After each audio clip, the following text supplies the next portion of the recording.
And we're back.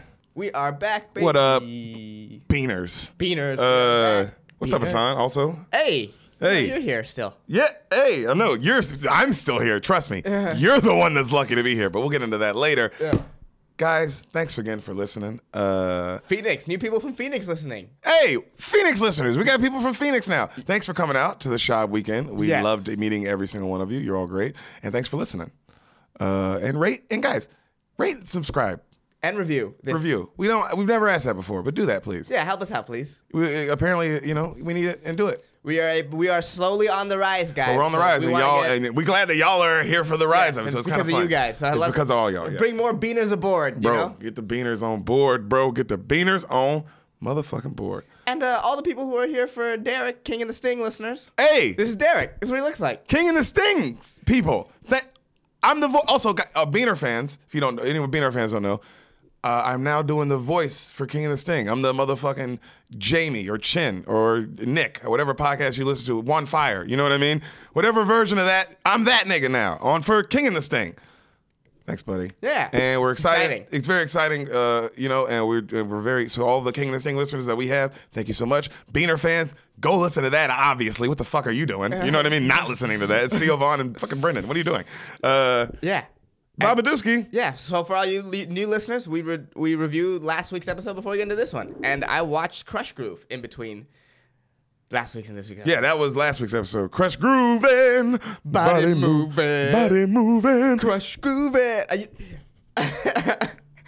What's up? I like movies like this because I know what it is. So it's like when the movies are like trying to be entertaining and not good, I don't ever look at it critically. Yeah. So I just have fun.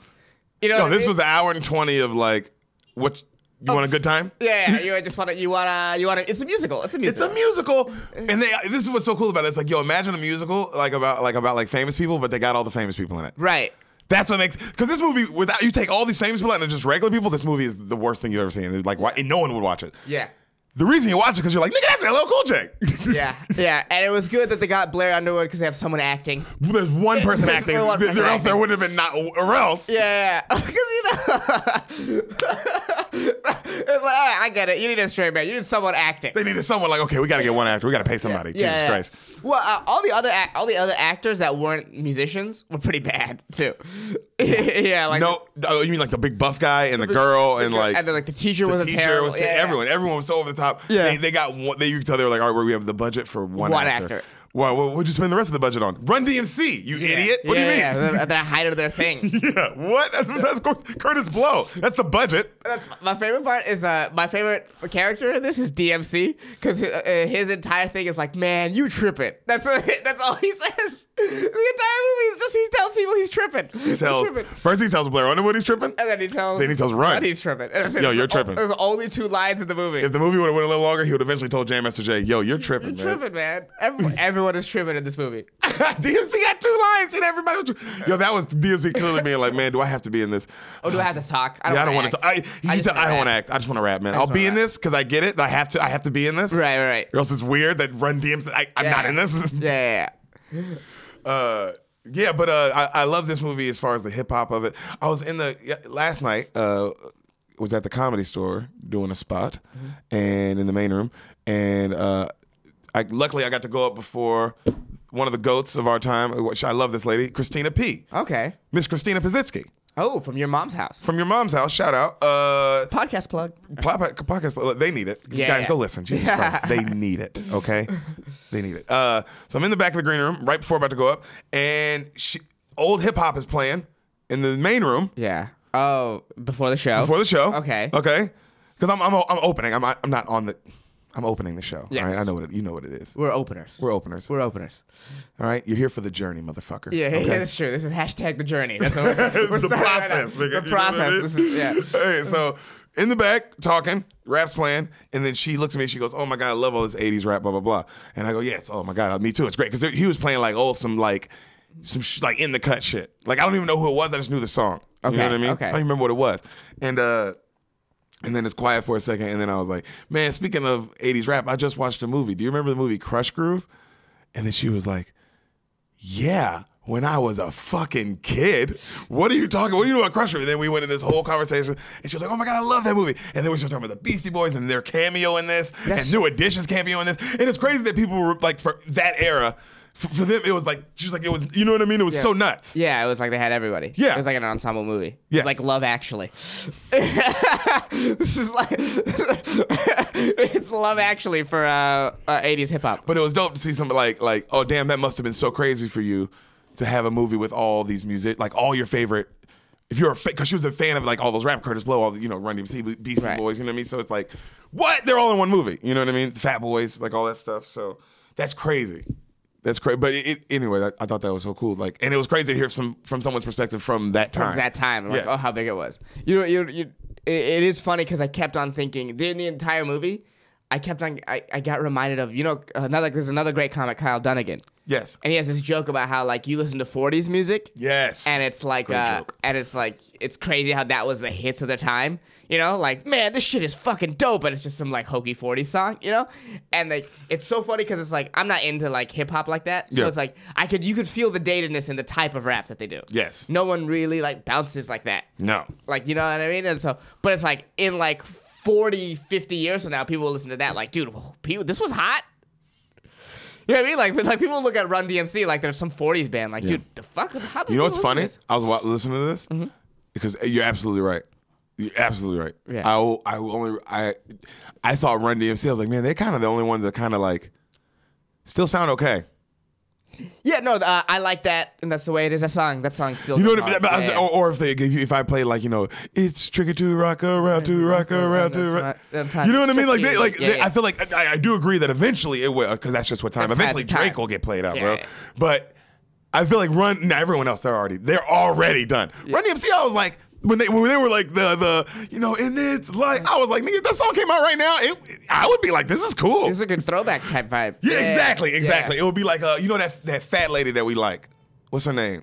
She's Lizzo. Lizzo. Yeah. Hey, bro, you know what it is. That was not disrespect. It was just I'm trying to get there. You know what I mean? I couldn't remember her name, and I genuinely, I've just been bumping her music a lot lately. Yeah, she's good. It's great, and the vibe is that it's this. It sounds like this, like not like clearly this. I mean, it has some modern vibe to it. You know what I mean? But the flow and the cadence is way old school, like this '80s funky thing. And Bruno Mars is kind of the same thing too. Sometimes everyone sort of rapping like this, and we're gonna have a good time in the house. Yeah, you know what I mean? And it's like I like that. If you can mix it into, obviously you can't be, you know, Curtis Blow is like, I mean, it's just too much. Yeah, it's hard, like listening, especially to Curtis Blow and the Fat Boys. It's like, oh, it's hard for me to get into it. Yeah. It's because this is a movie that if you watch it, if you haven't seen it, I feel like you're not gonna super connect with it unless you grew up with that music. True. Let me ask you this though. Yeah. The song about eating.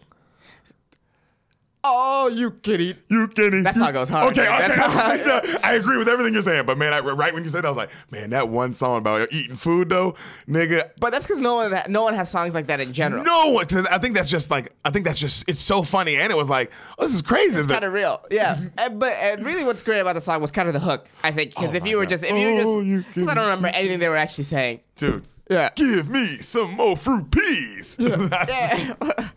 Oh, what happened to the Fat Boys? Oh man, we should really look that up. God, this is why we need a computer guy. We need our own. I have my own personal computer in my pocket. Oh man, yeah, that's true. One day, you know what's funny though? One day, guys, we're gonna throw it over to Jamie. Yep, his name is gonna be Jamie, no matter what. Because that is how you describe that job, and how cool is that Jamie's a verb? Yeah. Jamie, shout out to Jamie, bro. Jamie, you a motherfucking verb, nigga. The Fat Boys. Let's see. Emerged in the early 80s. How long were they in for? Oh, one of the dudes. They were active for like 10 years. Good for them. I mean, that makes it. They were also very overweight. I mean, Jesus Christ, they were gonna die. You know what's funny? One of them is really skinny now. That I know. Yeah, they had to. They had to. They had to make a life decision. Yeah. It's definitely you're like money or like life. Right. The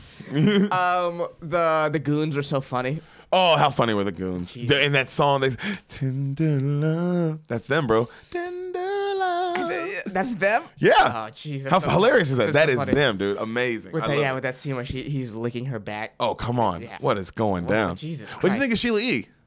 I liked her songs. You like Sheila E's songs? I liked her.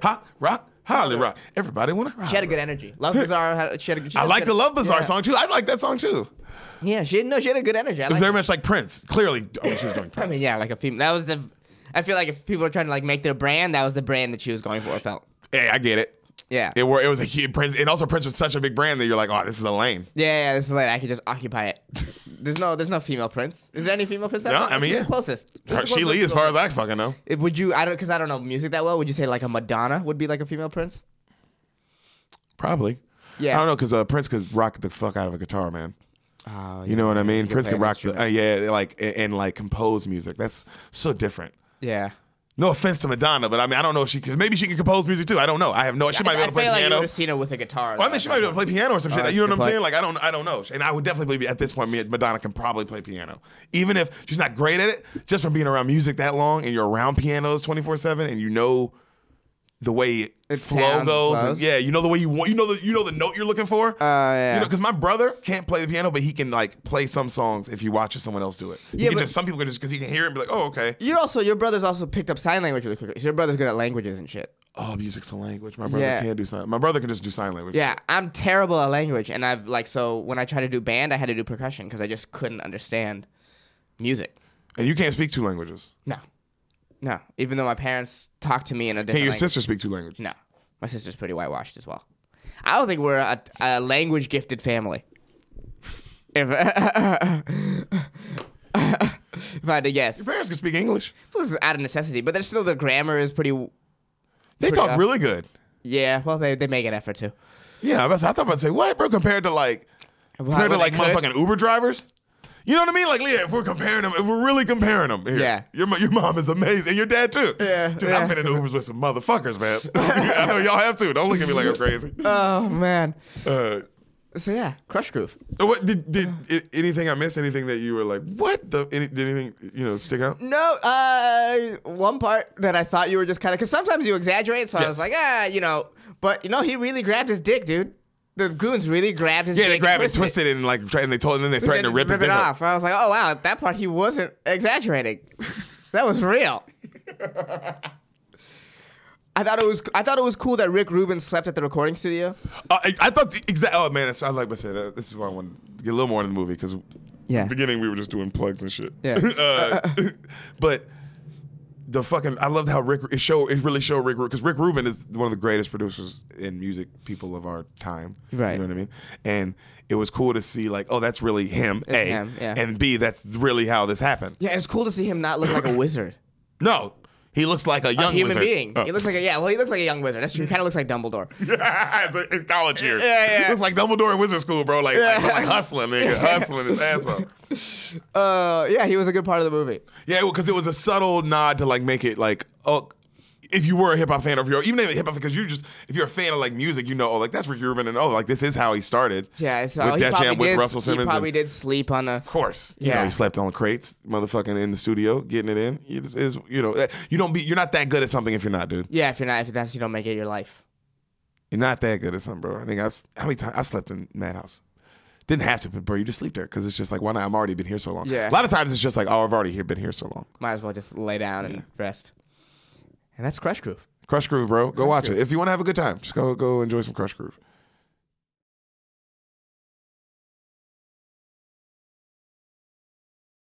Poop. Dupe. What's up, buddy? Way. Crush Groovin'.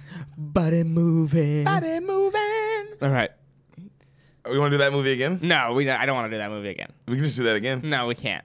I mean, we could, but we're not going to. And this is why I'm trying to get him off the podcast, y'all. Because then we don't have to make fucking horrible decisions like this. All right, well, let's just, I guess, go to the movie that we did that they are seeing already, so they know we did it. The movie you guys came for. And I chose this one because I think it matches the climate. Hassan, tell me what happens in Iron Man 3. Oh, wow. Okay, so it matches the climate. What does that mean? All right, so Iron Man becomes Iron Woman, and this is all about transgendered issues. That's if I had to guess the climate of today. That's what it'd be about. The climate of today is Yeah, I know what you're talking about. It's Marvel. It's Marvel World right now. It's Marvel baby. World right now, and we did just watch the Avengers. Just saw Endgame. Yeah, just saw Endgame, and there was. Oh, I don't want to spoil it. Never mind. It's still. Oh, what are you talking about? Well, this comes out. What are you talking about? Bro, that was crazy. And if you haven't seen it at this point, it's been what, 2 weeks? All right, potential Endgame spoiler ahead. I'm still. To the people who haven't seen it, skip the next 2 minutes. Yeah, there you go. You can do that now. Yeah. If you haven't seen it, Skip the next minute or two. because we're about to fucking talk about Endgame, nigga. Because at the end, okay, here it is now. At the end of Endgame, when they're at Tony's funeral, there's that random kid Yeah. in the funeral procession. It's like, who is that guy? And apparently, he is from Iron Man 3. Ooh, So Hassan doesn't. in Iron Man 3. Oh, by the way, newcomers, Hassan has not seen Iron Man 3. So here's what happens in Iron Man 3. I know Ben Kingsley's in it for some reason. Well, tell me your version of Iron Man is like chilling at home with Pepper Potts. Pep Potts. You've seen Potts. the first 2 Iron Men, yes? Yes. You've seen the Avengers, yes? Yes. All Avengers. Yes. You've seen most of the other Marvel movies. Right. So you're caught up in the world. Right. You know what's going down. Yeah, I know what's going on. Okay, here we go.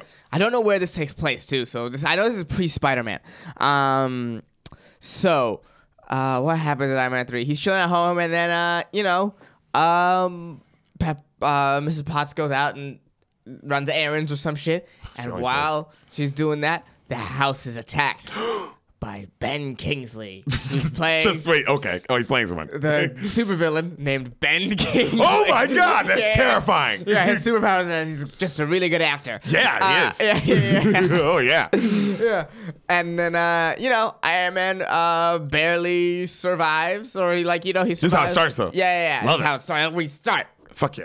Pedal to the metal. I love that. And then, the rest of the thing is he's trying to figure out why someone would attack him and who this Ben Kingsley guy is, And it turns out that Ben is like a rival arms manufacturer.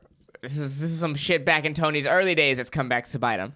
He's a rival arms manufacturer who is now trying to take his revenge on Tony. Okay. Somehow. I like that. Yeah.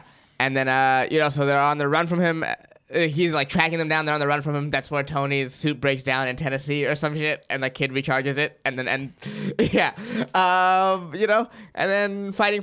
He probably gives Iron Man suit to his wife, and then they fight the guy together. Ooh, because in Endgame, she Fights. has a suit. Yes, and that's another Endgame spoiler, and you get that. Because in Iron Man 2, she does not have a suit. No, But in Avengers Endgame, she has a has suit.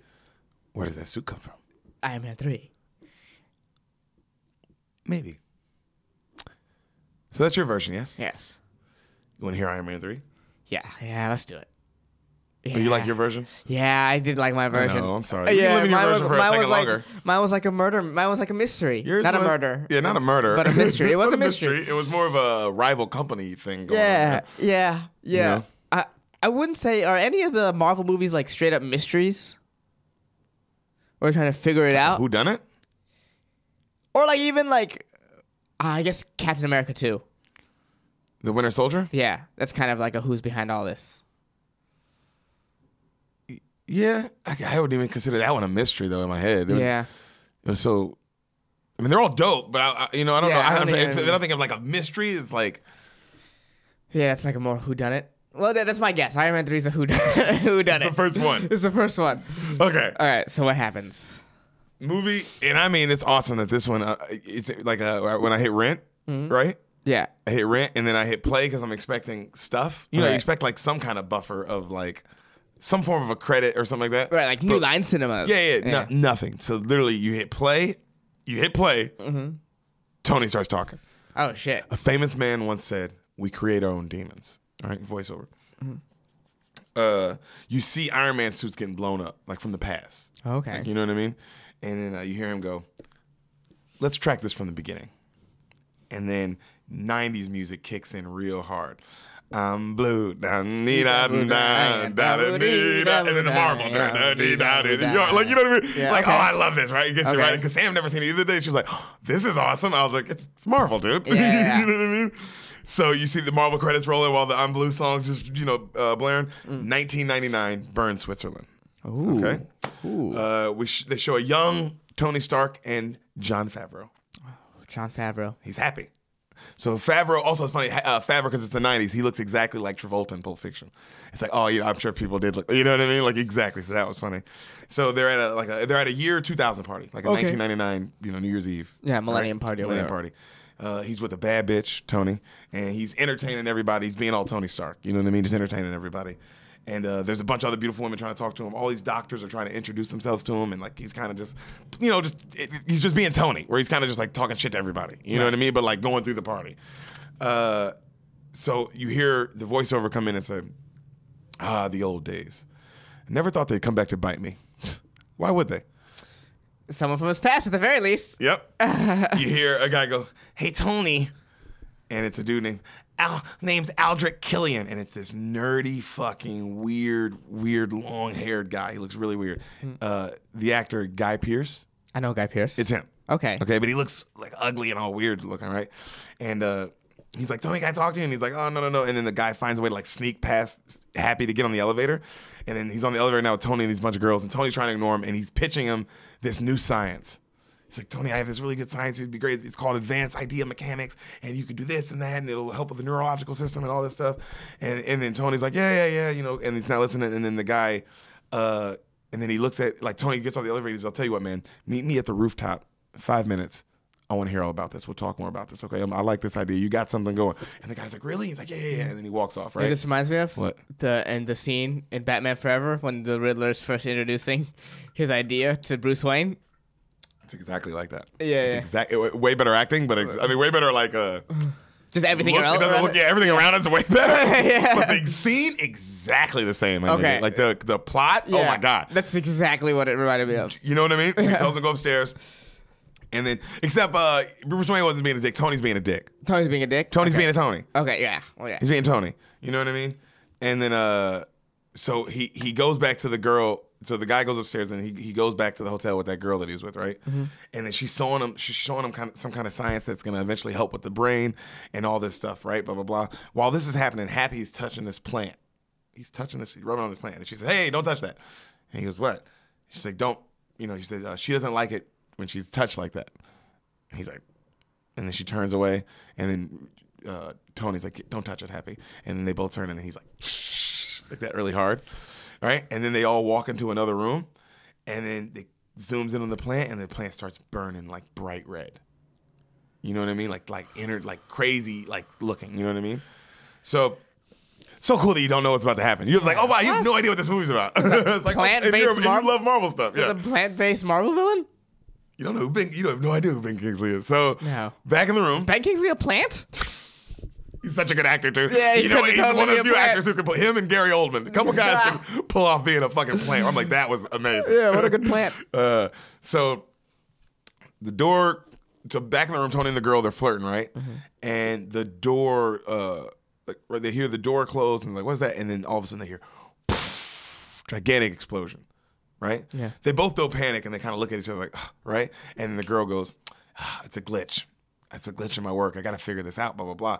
Happy runs in. He's like, it's an attack. And he jumps on Tony. And he's like, we're fine, Happy. And then he's like, clearly also way late, and then Tony's shitting on him. Right. And then they look in and you see the living room's destroyed, but you see the living room's destroyed and you see like shadows of all kind of the stuff that's destroyed. And you see like, oh, it was the plant that blew up. Right. You know what I mean? But you're like, what?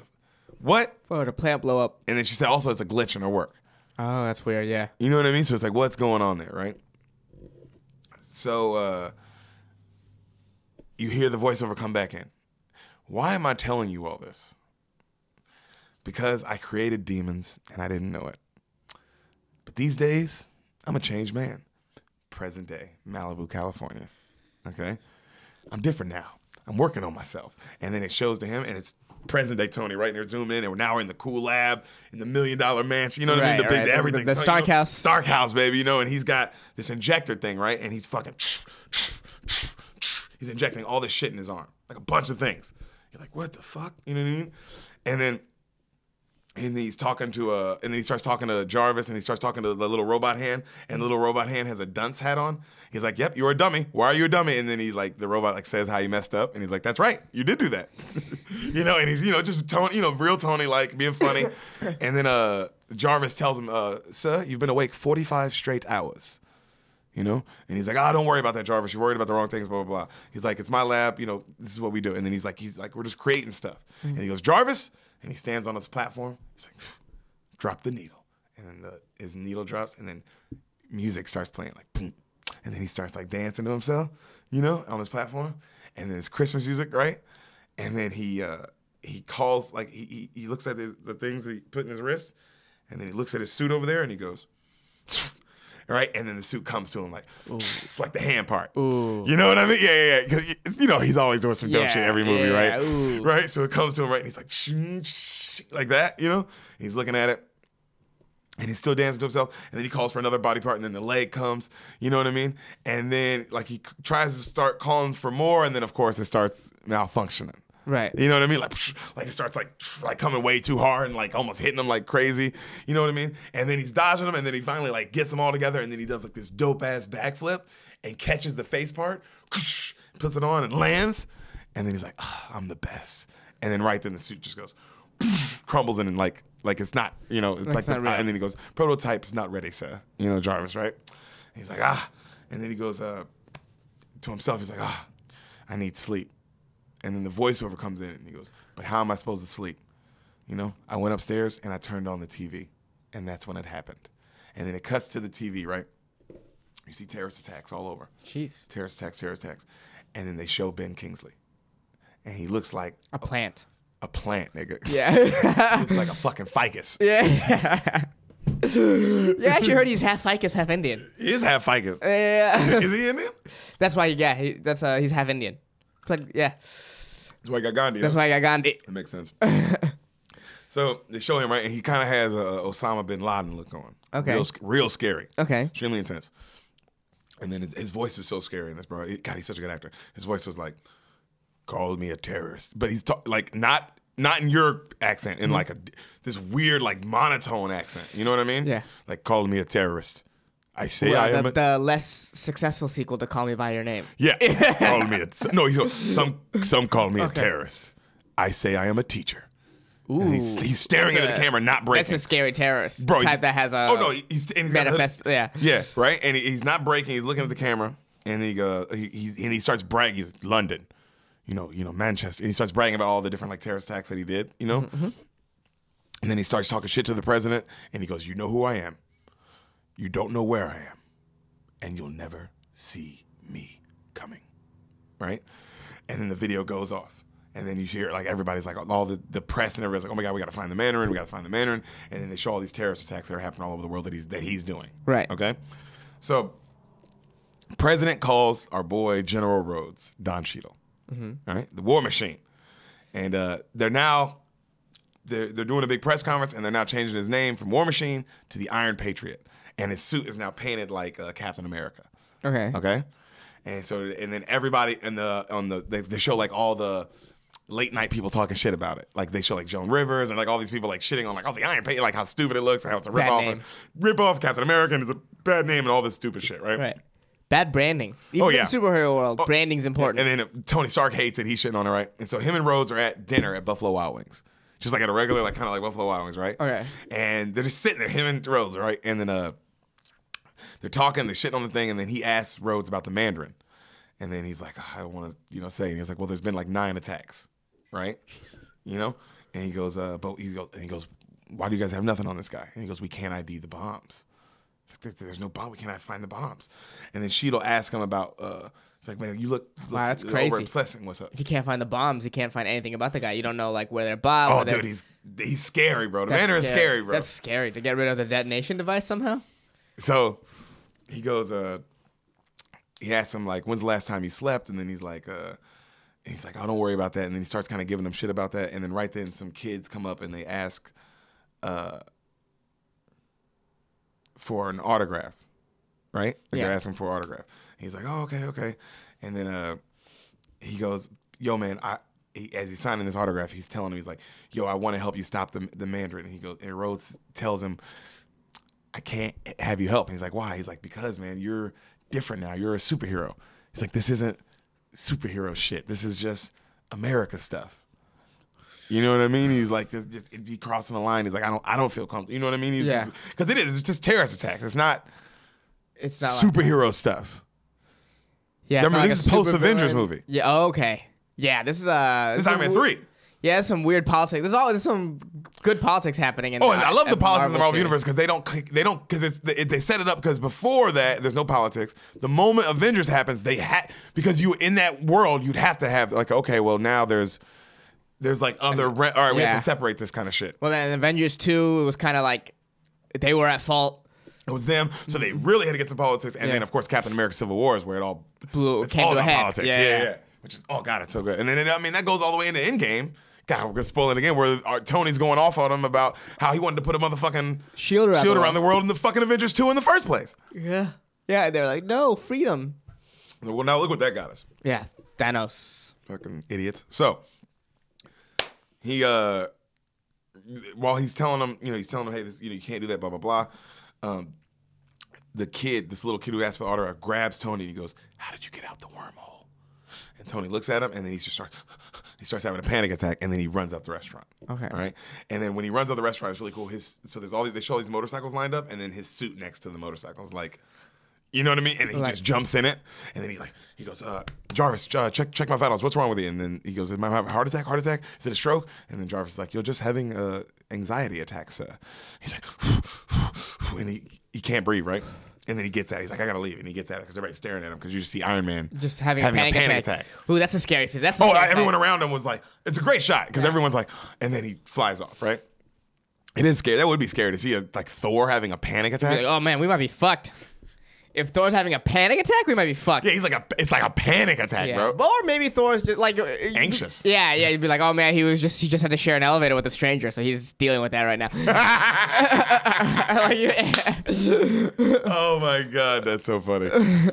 So Happy is now running security at Stark Industries. Okay, and, Pepper's running Stark Industries. Okay, you know that, yeah. Yeah, I think so. Yeah. So she's running Stark Industries now, and and Happy's loving it. He's like bossing everybody around. Right. You can tell he's got this new, like he's a manager now, pretty much, Newfound power. Yeah, and so he's telling everybody what to do, but he's like also great at his job. Right. He's like on every P and Q. You know what I mean? Mm-hmm. So he tells her that he's like, hey, you're being crazy, blah blah blah, and then he tells her, well, you have a 4:00 meeting, and he's like, but I didn't clear this guy, blah blah blah, and she's like, oh, don't worry about it, Happy, you're being too much.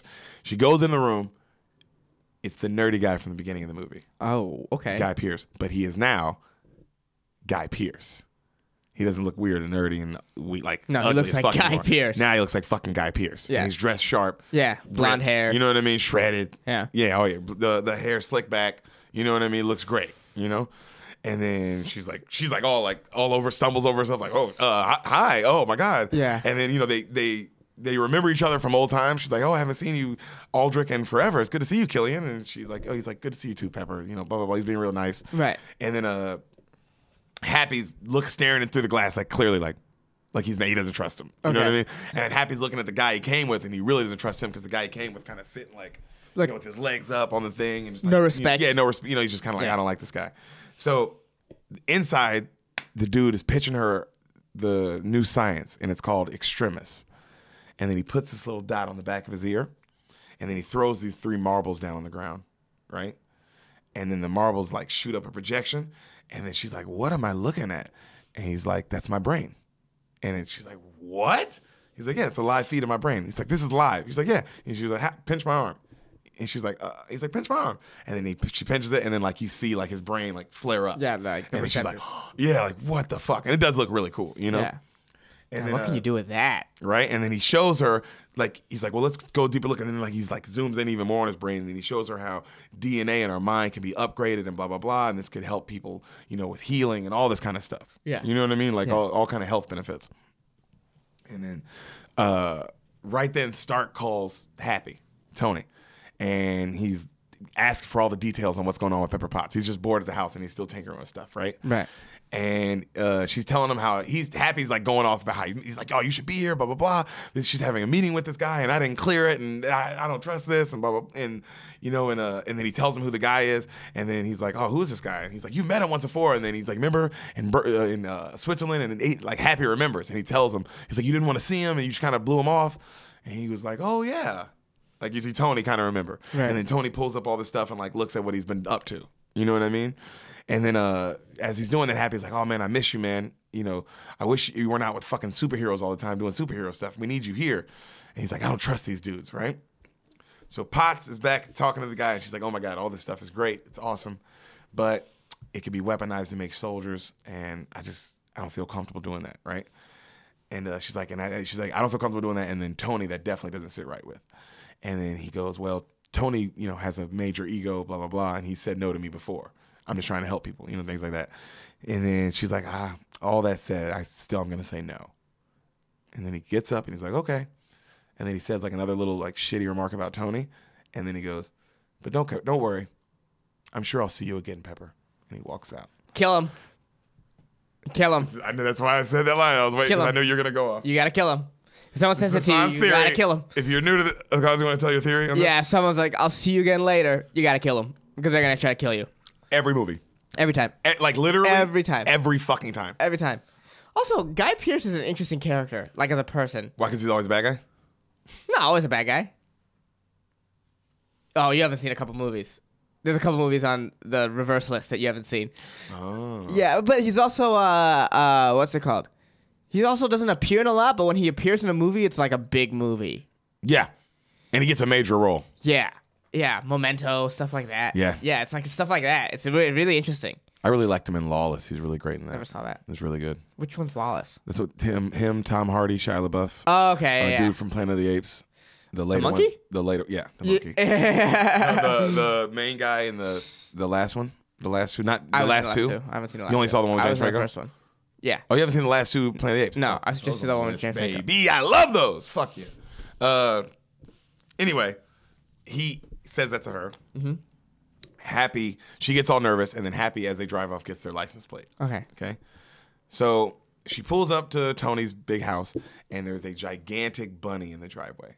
Like, the bunny's the size of the house. Okay. All right? And she's just like, what the fuck? You know? And then... Like real or fake? Like a fake bunny. Like a stuffed bunny. And then she goes inside, and he's waiting for her in his Iron Man suit, right? And then she's like, what is this? What is all this? Everything's all nice and stuff. And then she's like, why are you in your suit? And he's like, oh, no, I'm just breaking the suit in, blah, blah, blah. It's new. Just trying to get used to it. And then he's just saying like a million words a minute, like being all Tony about everything. And she's kind of looking at him. And then she asks him to take the helmet off so she can kiss him. And he's like, oh, no, I just want to leave the helmet on. Why don't you just kiss the helmet? She's like, oh, okay. And then she goes downstairs. And when she goes downstairs, he's just working out. And he has on like a little face thing. You know what I mean? That's controlling the suit. The suit, okay. You know what I'm saying? So he's really just working out. And then she's like, oh, what are you doing down here? It's supposed to be date night. You already ate without me. And like they show the table. He already ate food. Ooh. You know what I mean? He's just like not even upstairs. Like, you know what I'm saying? He's just being Tony. And then he says, well, I was going to wait for you, but I didn't know you were going to be hanging out all night with Aldrich Killian. And then she goes, what? And then the suit looks at her like, and then he walks over to Tony's side like this. Like he's on Tony. It was really funny. It makes you laugh out loud. Like he's on Tony's side. And then she goes, why are you, I don't want you following me around, Tony. I need you checking up on me, blah, blah, blah. And then he goes, Pepper, I'm a mess. Because she goes to Storm. Pepper, I'm a mess. He goes, since New York, I'm not the same. Gods, aliens, all that stuff. I can't sleep now. You know what I mean? He's also such a great actor, bro. Robert Downey Jr., that nigga can act, fool. Because you believe him. It's like, damn, I believe this nigga's like worried about the world. Yeah, well, he just had a world battle. Yeah, he did. Yeah, he must be scarred from that. He had to say it. He saved the day. Yeah, he did. You know what I mean? So, God, he saves the day how many times? That's his thing. He saves the day. He never wants to, but he does. Always does. Yeah. God, he always does. So, he goes, I can't sleep. She goes, every night you go to bed, I try to lay down. He goes, I just come down here. That's what I do. And I just invent things. I tinker and I make more things. He goes, that's all I know. Because all I know is the threat is imminent and I can't stop it and I have to protect you. You know what I mean? He's like, so I come down here and I make these suits. He's like, and these suits are a part of me. And she goes, no, they're distractions. And he goes, maybe not. And then she's like, well, I'm going to take a shower. He's like, okay. She's like, but why don't you come join me? Nice. He's like, better idea. And then he runs up, right? So cut to that night. They're sleeping, and he's having nightmares, and it's literally about the Avengers movie. He didn't like the lighting. He didn't like some of the shots. You know, the choices some of his fellow actors Yeah, made. it's like, what were you doing, Chris Hemsworth? That's not what Thor would do. So no, he's having like, about like the wormhole and Right. fighting Loki and all that and shit. those weird monster, All the floating monsters coming things. through the. Yeah. God, how awesome was that? That first one where they're all coming through the fucking wormhole. Yeah. So he's seeing that shit. Right. And then he's like sweating, and then Pepper tries to wake him up, and when she's trying to wake him up, the suit that he can control comes and grabs her and like it's about to kill her, and then he wakes up and like he has to kill the suit. Damn. You know what I mean? He's like, and then she's looking at him all terrified. And he's like, I'm sorry. And then she gets up and she's like, I'm going to sleep downstairs. You take her with that. And then she storms off, right? And he's like, like he's just breathing heavy. So cut to, we see a guy nervously sitting on a park bench out in front of the Chinese theater on Hollywood Boulevard. Yeah. And he's rubbing dog's tags together nervously. All right? And he's like, and then remember the shifty guy from earlier that was with Killian? Yes. That Happy didn't trust? So he comes laid up. back guy? Yeah. He comes up, and you see Happy is stalking both of them. Oh. Okay? Look at Happy. Happy. But Jon Favreau's really good in these Marvel movies. His character is he's like plays like a central character, even though he's not. He's not, yeah. But he is. But he's in that world. He's thick in this world, So the guy, the shifty guy leaves him a briefcase. And then he goes, don't say I never did nothing for you. And the guy with the thing, dog tag's like, thank you so much, thank you, right? And then the shifty guy walks off. The guy looks at the briefcase, and then he goes to walk off. And then Happy comes up and bumps into the guy with the briefcase and on purpose and like knocks it out of his hand. And like it opens up and all these things fly out. So Happy's like, oh, I'm sorry about that. Let me help you. And then he grabs one, and you can tell he like pockets one. And then he like puts the guy, and then the guy walks off. And then he's like, well, he doesn't pocket one. He like tries to pocket one, but like he just looks at it. And he's like, what the fuck are these things? Like they look like these weird little injector things. Okay. You know what I mean? Okay. And then he Like syringes? not like almost like something you would inhale. So like an inhaler. Like a weird, but like Okay. almost Weird. a syringe version of it because like it had a point. It's just like you put it, but but like something like that. Okay, Yeah. I just have to see it then. You'd have to see when you see it. Be like, Yeah. okay, I see. What Is that it nigga was trying blue? to say. Black. Okay, it felt blue. in I the know, right? description. But it was black. Right. I get how it felt blue. Yeah, it really felt blue. I totally understand. So he's like he helps the guy, and the guy runs off, right? Mm-hmm. And then Happy What did Happy do? Happy, the shifty guy, like right then the shifty guy comes back as Happy's looking at them, and he goes, hey, what's up, dude? What are you doing here? And then Happy's like, oh shit. You know what I mean? Right. And he's like, nothing, just out here seeing the movie or whatever at the Chinese theater. And then he's like, well, I'll tell you what, why don't you get out of here or something like that? And then Happy's like, I'll tell you what, the party's over. And then Happy goes to fight him and like swings a punch and he hits him. And then the dude takes it. And then his face is all like, he's all red. You know what I mean? Like he's a red person. And then he heals immediately. All right? And then he grabs Happy with one arm and throws him through a kiosk. Jeez. Okay? Jeez. Right then, the homeless guy is inhaling all that stuff. And he's like, the dude with the dog tags. Right. And then he starts getting all red. And then he looks up and he goes, help me. And then the one guy like looks at him. He's like, oh shit, the shifty guy. And then Happy jumps behind a kiosk and then he blows up. The guy blows up like crazy. Right? Oh shit. Human bombs. So Happy is fucked up, right? He comes to and he's looking around and he sees that the bomb incinerated a bunch of people. A bunch of people just got incinerated. You know what I mean? And then he's looking and then he sees the one guy, the shifty guy, he's all red. He's like coming to, right? And like all of his limbs are coming and he's healing and he's just walking off and then he walks off like fine. Jeez. And then Happy's like, what a great power. Pointing at it and then he passes out. You know what I mean? That is a crazy power, right? This is a great power.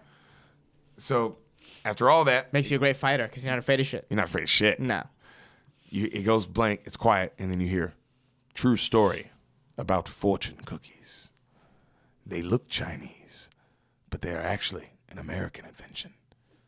which is why they are hollow, full of lies, and leave a bad taste. We just destroyed the Chinese theater. Another knockoff. But the big one is coming for you, Mr. President. Also, relax on America, buddy. So, Tony's waiting in the hospital. You don't know. You don't know. You don't know. Niggas always think they know. Yeah, they Niggas think they love know. shitting on America. Yeah, you don't know shit. You just want some money. Broke ass countries. USA. USA. USA.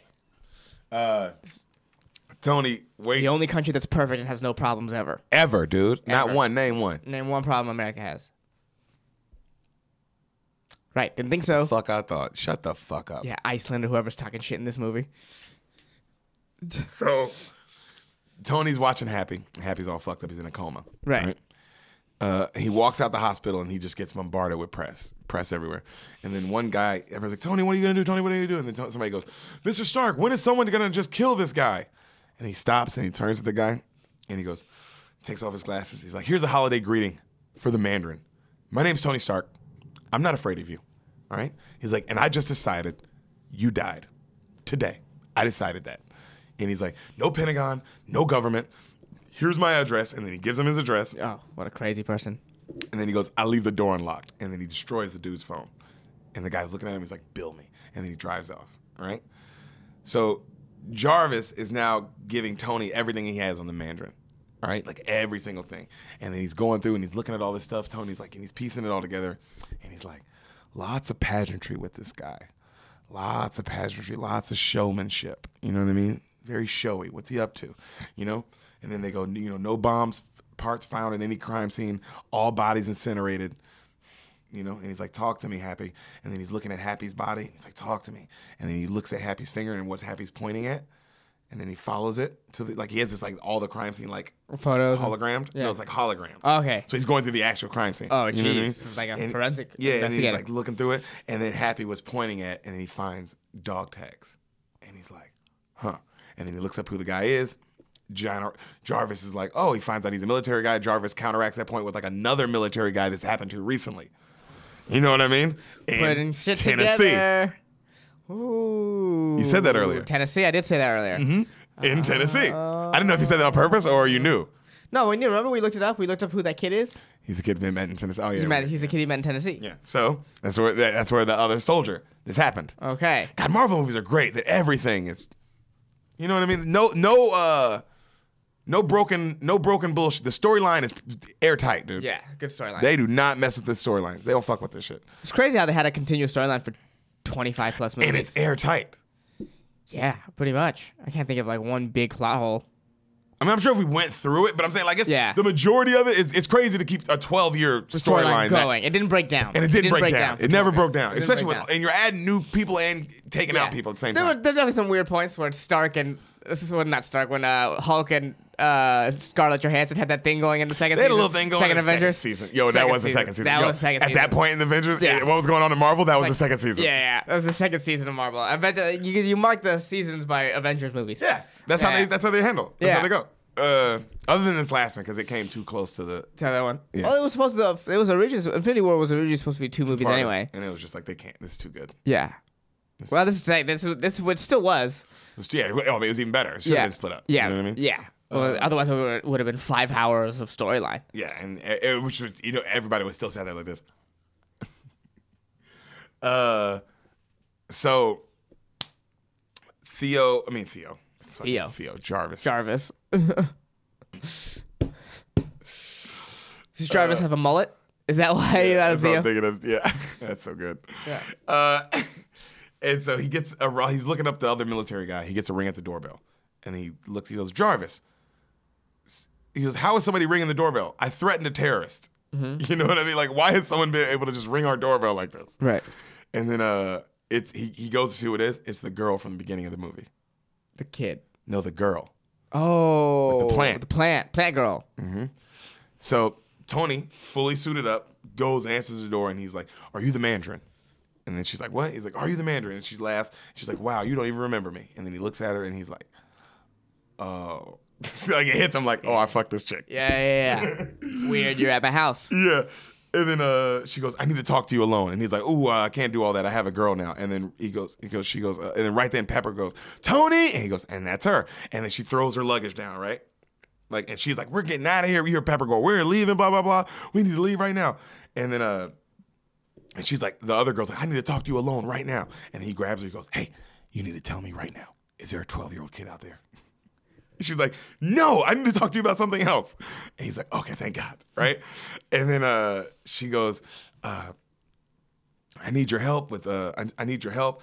I need your help with what's going on, like at my work. And then right then Pepper comes down. She's going off like, well, we need to leave. We need to leave. We need to get out of here. And then as they're arguing, they're going off, right? The girl goes, should we be worried about that? And then she looks at the TV, and then Tony looks. And then if you're looking on the TV, you see a missile coming at the house. And Tony's like, oh, and then poof, it get hit. And then slow motion, he goes, and then you see the Iron Man suit come from down the stairs. And then as Pepper's about to get hit with the bomb, the fucking suit just hits her. And then she gets covered up. You know what I mean? Yeah. And then he saves her life. It's a badass shot, dude. Like, oh, he did it in like a second, bro. Damn. You know what I mean? Tony's a bad motherfucker. Bad motherfucker, bro. Bad motherfucker. Like, it's such a cool shot. I was like, oh, Nick. And then, he flies another way, he's fine. And then the other girl flies another way, he's fine. But Pepper, it would have hit Pepper like dead on. Yeah, dead on. Yeah. So, yeah, that's what you get for taunting a terrorist with no game plan. It is true. He didn't have any game. He just did it with all emotion. Yeah. It's like this dude's also knows what the fuck he's doing. Yeah, he's clearly. Ben Kingsley. I mean, he's half plant, half human. Respect. Yeah, dude. Think of how hard it is for a plant to get a job. Also, I feel like at this point, Iron Man, if niggas gonna come at you, they probably know what they're doing. Yeah. Right? This ain't your first go round. Yeah, there's no street villain that's coming. No street thug. Yeah, ain't no street thugs coming at you no more, bro. These only people coming at you now are very trained, highly prepared people. Right. Highly planned out also. Yeah. You know what I mean? So, the house right then, of course, the house starts falling apart. Mm-hmm. And then as the house starts falling apart, like he looks up and like a piece of brick's about to fall on him. And then Pepper comes and she jumps on top of him and saves him. Yeah. And she's like, I got you. And he's like, I got you first. Right? And then how funny is that? She saved his life and he's still just like a couple. Yeah, such a couple thing. Such a long-term couple thing. So they keep getting missile shot. These helicopters are shooting him down, right? Right. And then he tells Pepper, he's like, because she has the suit on, he's like, I want you to go outside, save the girl, go outside. And she's like, but Tony, stop stopping, go. She's like, and then she goes, she grabs the girl, she gets outside. Tony is trying to run outside, but he gets stuck and he's just trying to dodge all these missiles and he's hiding and shit. And then at the last second, he almost falls outside the house and he's holding on. And then you hear Jarvis go, sir, Miss Potts is clear. And then he goes like this as he's about to fall. And then, of course, the suit like spits her out. Yeah. And then goes flying. Bro, catches him. It's the most badass shot, bro, because all these bullets are flying. Catches him. He gets it on. Nigga, he does like some cool flips and just like, you know what I mean? Like with his like boosters. Yeah. And then like dodges a bunch of stuff. And then he goes, Jarvis, where's my flight power? Working on it, sir, because he can't like fly all the way. He's like, it's a prototype. And he's like, ah. And then he takes like a desk and just chucks it at one helicopter. Poof, takes that helicopter out. Damn. You know what I mean? And then he tries to like shoot it. And then the Jarvis goes, sir, the suit is also not combat ready. He's like, damn it. You know what I mean? So then he fucking like takes a piece of like that would be a bomb off the suit, fucking throws it, and then just goes, pew, right? And then it fucking blows up another helicopter, right? And then the helicopter comes flying, and he has to dodge it in the house, right? Great fight scene. This is, Jesus. Yeah. So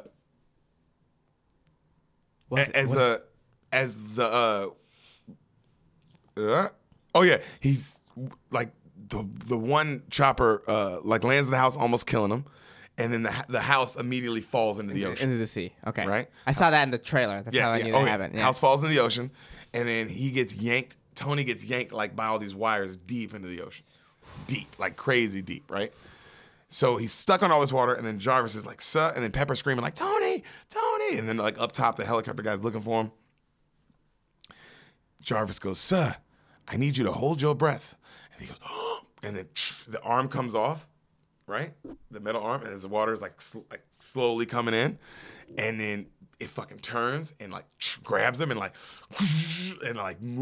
lifts everything until it like pulls him all the way out. Oh, okay. You know what I mean? Wild. Like Jarvis saves him. Wild. And then it comes back and then it shoots him out. He's like, flight power restored, sir. And then it shoots him out the water like really fast and nobody sees him. Mm-hmm. He just goes from like, it's a great shot because you see it like in a second, like go from like water to sky. Okay. You know, and like they just Superman. miss him. Yeah. No, everyone misses him. So he passes out and then he wakes up and you hear Jarvis saying, sir, power down, sir. Only 5% left. Power down, sir.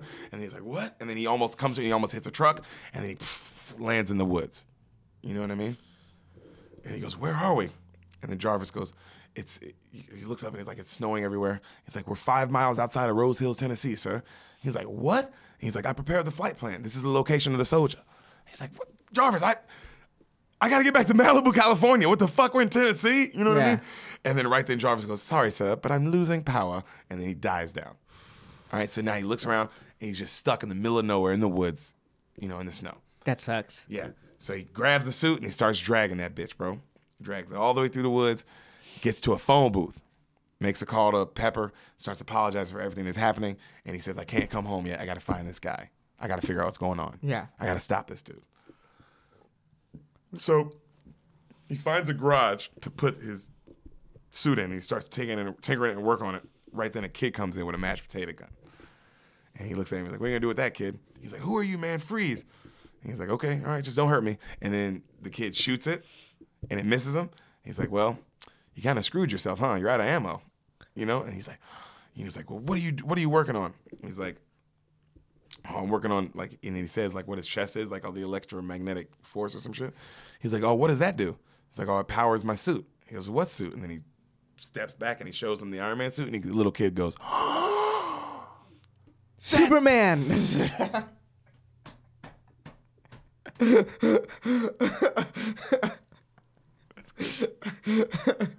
Kid goes, that's Iron Man. And then Tony goes, well, technically I'm Iron Man, but yeah, that's Iron Man too, you know? And he goes, well, I heard you were, he's like, well, I heard you were dead. And then he hands him a paper. And on the front paper, it says Tony Stark is dead. Ooh, oh, because they know saw him get up. Mm-hmm. Yeah. Well, that gives him an advantage over the terrorist that knows how to kill him. Yeah, it's very in his true. house. And it's true. In which a situation he should have never ended up in. He put himself in. Yeah. So he tells the little kid, he's talking to the little kid as they're working on stuff, and the little kid tells him how he should have a stealth mode Iron Man suit. Mm-hmm. You know, and Iron Man's like, maybe I should. Like, that's a good idea. You know what I mean? And then he goes, by the way, where are your parents? And he's like, oh, mom's at work. And he goes, my dad left. He's like, oh, when? He's like, like 6 years ago to get lottery tickets. And he's like, and Tony goes, stop being such a pussy about it. Like immediately, like no hesitation, like, oh, it's such a good, quick, like he's so Tony Stark, you know? And then he asks the little kid for a bunch of supplies. And then the little kid's like, okay. And he runs and gets them all for him. And he's like, I got something for you. He's like, it's something to beat up your bully. And the kid goes, how'd you know I have a bully? And he goes, I know, right? And then he hands him a little Iron Man shell like thing. Okay. And he goes, it's not lethal, but trust me, it'll stop any bully in your way. And the kid's like, thanks, you know, and he puts it away in his pocket. So this is the kid. Yeah. That we were talking about earlier. Okay, cool. So, what if it wasn't? So he's mean to the kid, but he's in a cute way. He just keeps being charming. mean to him, He's charming. in that charming way. So it cuts back to Potts, and she's looking distraught, and she's looking at an Iron Man helmet. And then she's like, oh my, you can tell she's thinking Tony is gone. And then right then she... Did you call Potts? Didn't you call Potts, though? Right then she puts, because she sees the helmet flashing on the inside. She puts it on, and then it's a voicemail. And it's like, hey, Pepper, it's me. Called to left of this voicemail for you, just if you know, I knew you'd get it, blah, blah, blah. I'm okay. And then she just starts crying, like knowing he's fine, right? Right. So Potts asks the girl, now she's with the other girl, she's like, why were you at the house? You know? And then the girl tells her, I think my boss works for the Mandarin. And then she goes, but Tony said you're a botanist. And then she tells him how, like, well, she was, but it was for this private company. And her boss is now Aldrich Killian. He bought her out. And Potts is like, okay. You know what I mean? So Aldrich is on the phone. And he's talking to somebody. And he's like, shh, everybody, the master is about to record. And we know how he gets. And then he looks at everybody on set. And he goes, no eye contact unless you want to be shot in the face. Everybody, no eye contact. He, like, starts going off on everybody. Right then you see a car pull up. Like a bunch of cars. And then you see Kingsley get out. Yeah. He's so scary in this. He's terrifying. And then everybody's like, the master. Is he dressed weird? He's dressed kind of like Osama bin Laden, like a motherfucking Okay, so that's terrorist face, but like they clearly that's what they got the inspiration from Bin Laden. no, not dress, the beard and all the Okay. look, but the robe is way more like a homegirl's robe and Dr. Tilda Swinton. Okay. You know her kind of Yeah. that like he's wearing one of them kind of joints. So he looks terrifying, you know. And then he comes in and he sits down. He's looking at everybody, and everybody's like scared of him. And he goes, "What are we waiting for?" Right. So, cut back to Tony. The kid is asking him about New York and the Avengers and all this stuff, and Tony doesn't want to talk about it. Yeah, why are the Avengers doing all this? They're all off having their own separate movies. Oh yeah. Yeah. Especially at this point. Yeah. So, they walk. The little boy takes him to the crime scene where the army guy died, right? And he asked him what happened. And he's like, "Oh, well, apparently he went crazy, and then he came here and he blew himself up." And he's like, "Okay." And 6 people died, right? And then the little boy's like, "Yeah, including him."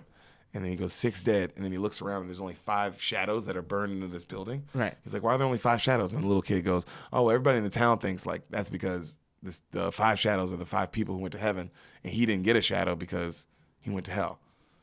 And Tony's like, good logic. Yeah, interesting. You know what I mean? And then the kid keeps bringing up Avengers stuff, and then Tony goes like, "Will you stop?" And then he freaks out and runs off having another panic attack.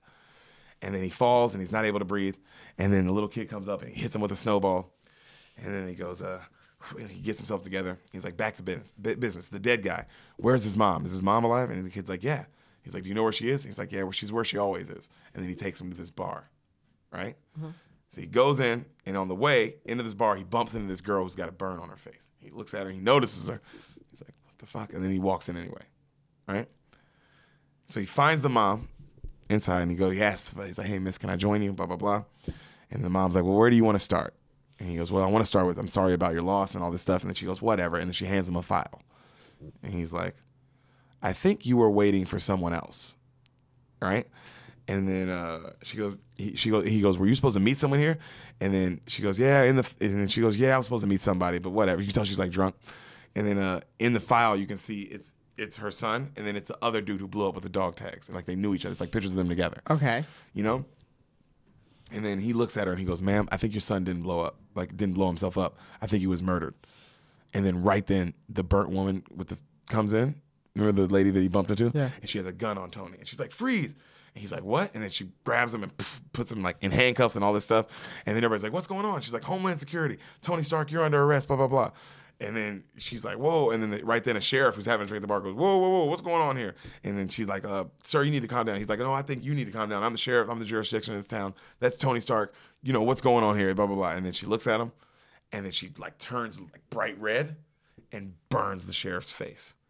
Like grabs it and goes, like melts it. Jesus. Killed him? Killed him. Oh, yeah. Jesus. Yeah. So immediately Tony runs off in the handcuffs. Like, what the fuck? You know what I mean? And then the other shifty bad dude is outside as well. All right? So they start trying to kill Tony. They're trying to kill him. The girl finds him and starts beating his ass. She tries to burn him, but as she's trying to like burn him, he uses it to set his handcuffs free. You know what I mean? And then he's trying to run away from her. And he tries to set her on fire with this blowtorch thing, and it doesn't work, right? Because she's just able to restore herself. Yeah. And then what he does is he fucking sets up he throws the dog tags in the microwave and cuts them on to like 2 minutes, and then he opens up like a helium, like one of those things, like a gas tank thing, like one of those. Yeah. And then he waits and then he's talking shit to the lady, right? And then he fucking dodges it last minute and it blows the woman up. Like he just like distracts her. Yeah. You know what I mean? It blows her the fuck up. So he runs outside. When he runs outside, he looks over and that shifty weird dude is melting the water tower that the town has. And the water tower falls, and then it just destroys the whole town pretty much. Oh, Jesus. You know what I mean? While this is happening, Tony gets stuck under a gate. Because like everything is destroyed, it knocks all the buildings over. He gets stuck like under this gate, right? Right. The bad guy comes up holding the kid. All right? This kid is huge involved. Oh, yeah. And he goes, Mr. Stark, I'm so sorry. And he's like, it's okay, kid. It's okay. He's like, Tony, you know how this ends. You know what I mean? And then Tony right then goes, hey, kid, remember what I said about bullies? And the kid goes, and then he grabs in his pocket and he lights the thing. And it just like, it's like a gigantic flash. You know, like a Right, flash flash grenade. bomb. Like, psh, and the guy's like, oh, shit. And then Tony has a makeshift blaster in his pocket and just goes, pff, and then fucks the guy right through the head. Kills him? All right? The guy lands. Okay. Okay? Tony's like, so he gets himself free, and then he gives the kid like a bunch of advice, right? And he tells him to stay and guard the suit. That's his job from now on. And then he gets in his car, like the car that the shifty dude was in, and he goes, the kid goes, I'm sorry, kid. I want to tell you, you did good. And then he goes, man, are you going to leave me here just like my dad? And then Tony goes, yeah. And he drives off. Dope. Dope line. Dope line. So the dude he shot in the face wakes up. Oh, yeah, I forgot. Regenerate. And he comes to, right? Mm-hmm. The Mandarin comes over all the televisions. Everyone is terrified. And he goes, Mr. President, only 2 lessons remain.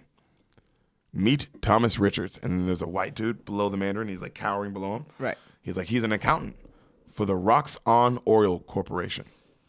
And I'm sure he is a pretty good guy. I'm going to shoot him in the head. Jeez. On live television. Oh, that's good entertainment. The number for this phone is in your cell, Mr. President. Call me in the next 30 seconds. You can save him. Of course, and he's just like holding the gun, staring at the guy, right? So everyone in the president's office is like, oh, what are we gonna do? Blah blah blah. They're telling him not to do it, not to do it. Don't give in, don't give in. He calls. Yeah, he wants to save a guy's life. So he calls. It's a no-win situation for the president. Right? The president, he calls, and the president's waiting. He's like, oh, do it, it's okay. Mm-hmm. And he's looking at the TV, and then the Mandarin gets the call, and he's like holding the phone, and then he just shoots the guy in the head. Well, good villain. Yeah. That's what you're supposed to do. Yeah. Also, as a villain, it's like, yeah, whether you call or not, I probably was gonna what did you think was gonna happen? Yeah, he's gonna get out of this. Like, no, dude, he's gonna shoot this guy in the fucking head. Jesus, I wonder what's going on. So, he looks at the president screams, and he looks at the camera and he goes, "There's only one lesson left, Mr. President. Run and hide. Nothing can save you, and I will see you soon." Goes off, right? Mr. President, he's looking at the television, and he's like so amazed. He's like, find this lunatic. What was the president involved in? Find this lunatic right now. Go! Right? As opposed to the other times where we were just letting him slide. They tell the president they have the location. All right, so he sends the Iron Patriot. So Tony figures, Tony's back driving, right? And he's figuring something out, so he calls Rhodes on his cell while Rhodes is doing the Senate. He's at the location that they sent him to. And then while he's at this location that they sent him to, and Rhodes is like, man, the guy's not here. They sent it was a false location. Mm-hmm. He's like, I know how to really find him. I need your login info for your military stuff. What's your login info? And Rhodes is like, I don't want to tell you. He's like, what is it, man? I need this to get in. He goes, it's War Machine Rocks with all caps. And then everybody starts laughing at him, including the brown people you're there to arrest. Yeah. And then he points guns at him. So right then, after that, you see the TV, and it's a Stan Lee cameo. Okay. He's just on the television screen. He's just oh, Stan Lee. You know what I mean? And then he cuts back to Tony, and he's sneaking into this camera van, like a news camera van, to use a computer, but the computer doesn't have enough power. He's like, fuck. Right then, the guy who owns the van comes in, starts freaking out. Oh my God, it's Tony Stark. Oh my God. He grabs him, and he goes, hey, relax. And the guy goes, no one can know I'm here. Yeah, he's like, hey. The guy goes, Tony, I just want you to know. And he slicks his hair back. He's like, I based my entire look off of you. Tony's like, okay. And he goes, also, I did this. And it's a fucking tattoo of Tony Stark's face. Not Iron Man. Tony Stark's face. God, that's some Joe Rogan fan shit. That's some Jesus. Relax. Relax. Yeah. It's just a person. Just another human being like you. At the end of the day, it's just a person. Just a person. No, you're a person? Yeah. They're that. Yeah. It's hard to believe that sometimes, but this is the truth. So he calms down. He goes, Gary, I need your help. I need you to help me with a mission. Anything for you, Iron Man. He goes, I need you to pump up all the juice on this van so I can have all the power. I need to power this laptop up. You got it. So he goes upstairs. The guy does a bunch of wiring. Tony's able to log in, and then he starts watching. He finds a bunch of videos of Killian interviewing all these soldiers who are all injured. They're all missing arms, missing legs, and he's asking them if they'll be willing to do his program. Okay. You know what I mean? Okay. And he tells them they're going to be the next generation of human evolution. Tony's watching these videos like, what the fuck? And they're injecting all these people with shit. And then he sees that one is like, and then he watches one blow up. And then like he figures out like, oh, it's the people. they're the bombs. That's why there's no That's why trace. there's no trace. Yeah. You know what I mean? It's like, it's not a bomb, it's a misfire. And then he goes, I got you. I got you. He goes, you sold this to the Mandarin because I wouldn't buy it, you son of a bitch. You know what I mean? So cuts back to the girl is telling Potts how the company started for good. She trusts Aldrin, blah, blah, blah. It was pure science. And then she goes, and then you look up and all of a sudden you're such a long way from the shore. And then Potts tells her, hey, it's okay. We've been there before. Stark Industries used to have the same problem. Right. You know what I mean? Stark Industries was a weapons manufacturer. Yeah. Right? Yeah. Doing the same thing. And then she goes, they're like, it's okay, it's okay. They're like hugging each other. So it's a knock at the door, and it's room service. So she goes to answer, and then right then Killian fucking kills the dude who answers the door, the room service guy. Damn. And then Potts goes, Maya, run! And then she tries to run, and he grabs Pepper, and then the Maya chick comes up, and she kind of smiles. It's a double cross. Classic double cross. You should never trust a girl with an exploding plant. That's what my mom always told me. Yeah, your mom told me that too. Yeah. And she's right. Clearly, they'll double cross you. If they make a plant explode, they are not to be trusted. That is true. So he's choking the shit out of Pepper, right? And then the girl's telling her like, "Oh, don't kill her. We can use this as leverage. We can get Stark." You know what I mean? So the Iron Patriot goes to another coordinates, right, to stop the Mandarin, but he gets another thing of bad coordinates, and then he's just there with all these Muslim women. So he saves all these Muslim women, and as he's saving them, one of them ends up being a bad like red lady and fucking like knocks him the fuck out. And then Wait, what are these Muslim women doing that they need saving? Oh, they were like doing a sweatshop labor. Oh, okay. Okay. Yeah. Interesting. What are they making? And then, I mean, I'm sure if you look, you can tell, but they're doing like sweatshop stuff. Okay. How think much it was do like they make? Nike We just stuff. completely get sidetracked? I mean, probably not a lot. Dude. Yeah, probably Especially not enough. in third world brown people world. Oh, they're in third world brown people world? Yeah, they're He's flying Muslims. around the world. Well, they can be Muslims here. They can be human trafficked here. They're definitely not. Yeah, they're definitely somewhere else. Okay. Yeah. Okay. Because it was sand outside. Maybe they're in Arizona. Could be. Could be. Could be. Arizona, known for its sweatshops. And Muslim ladies. And Muslim ladies.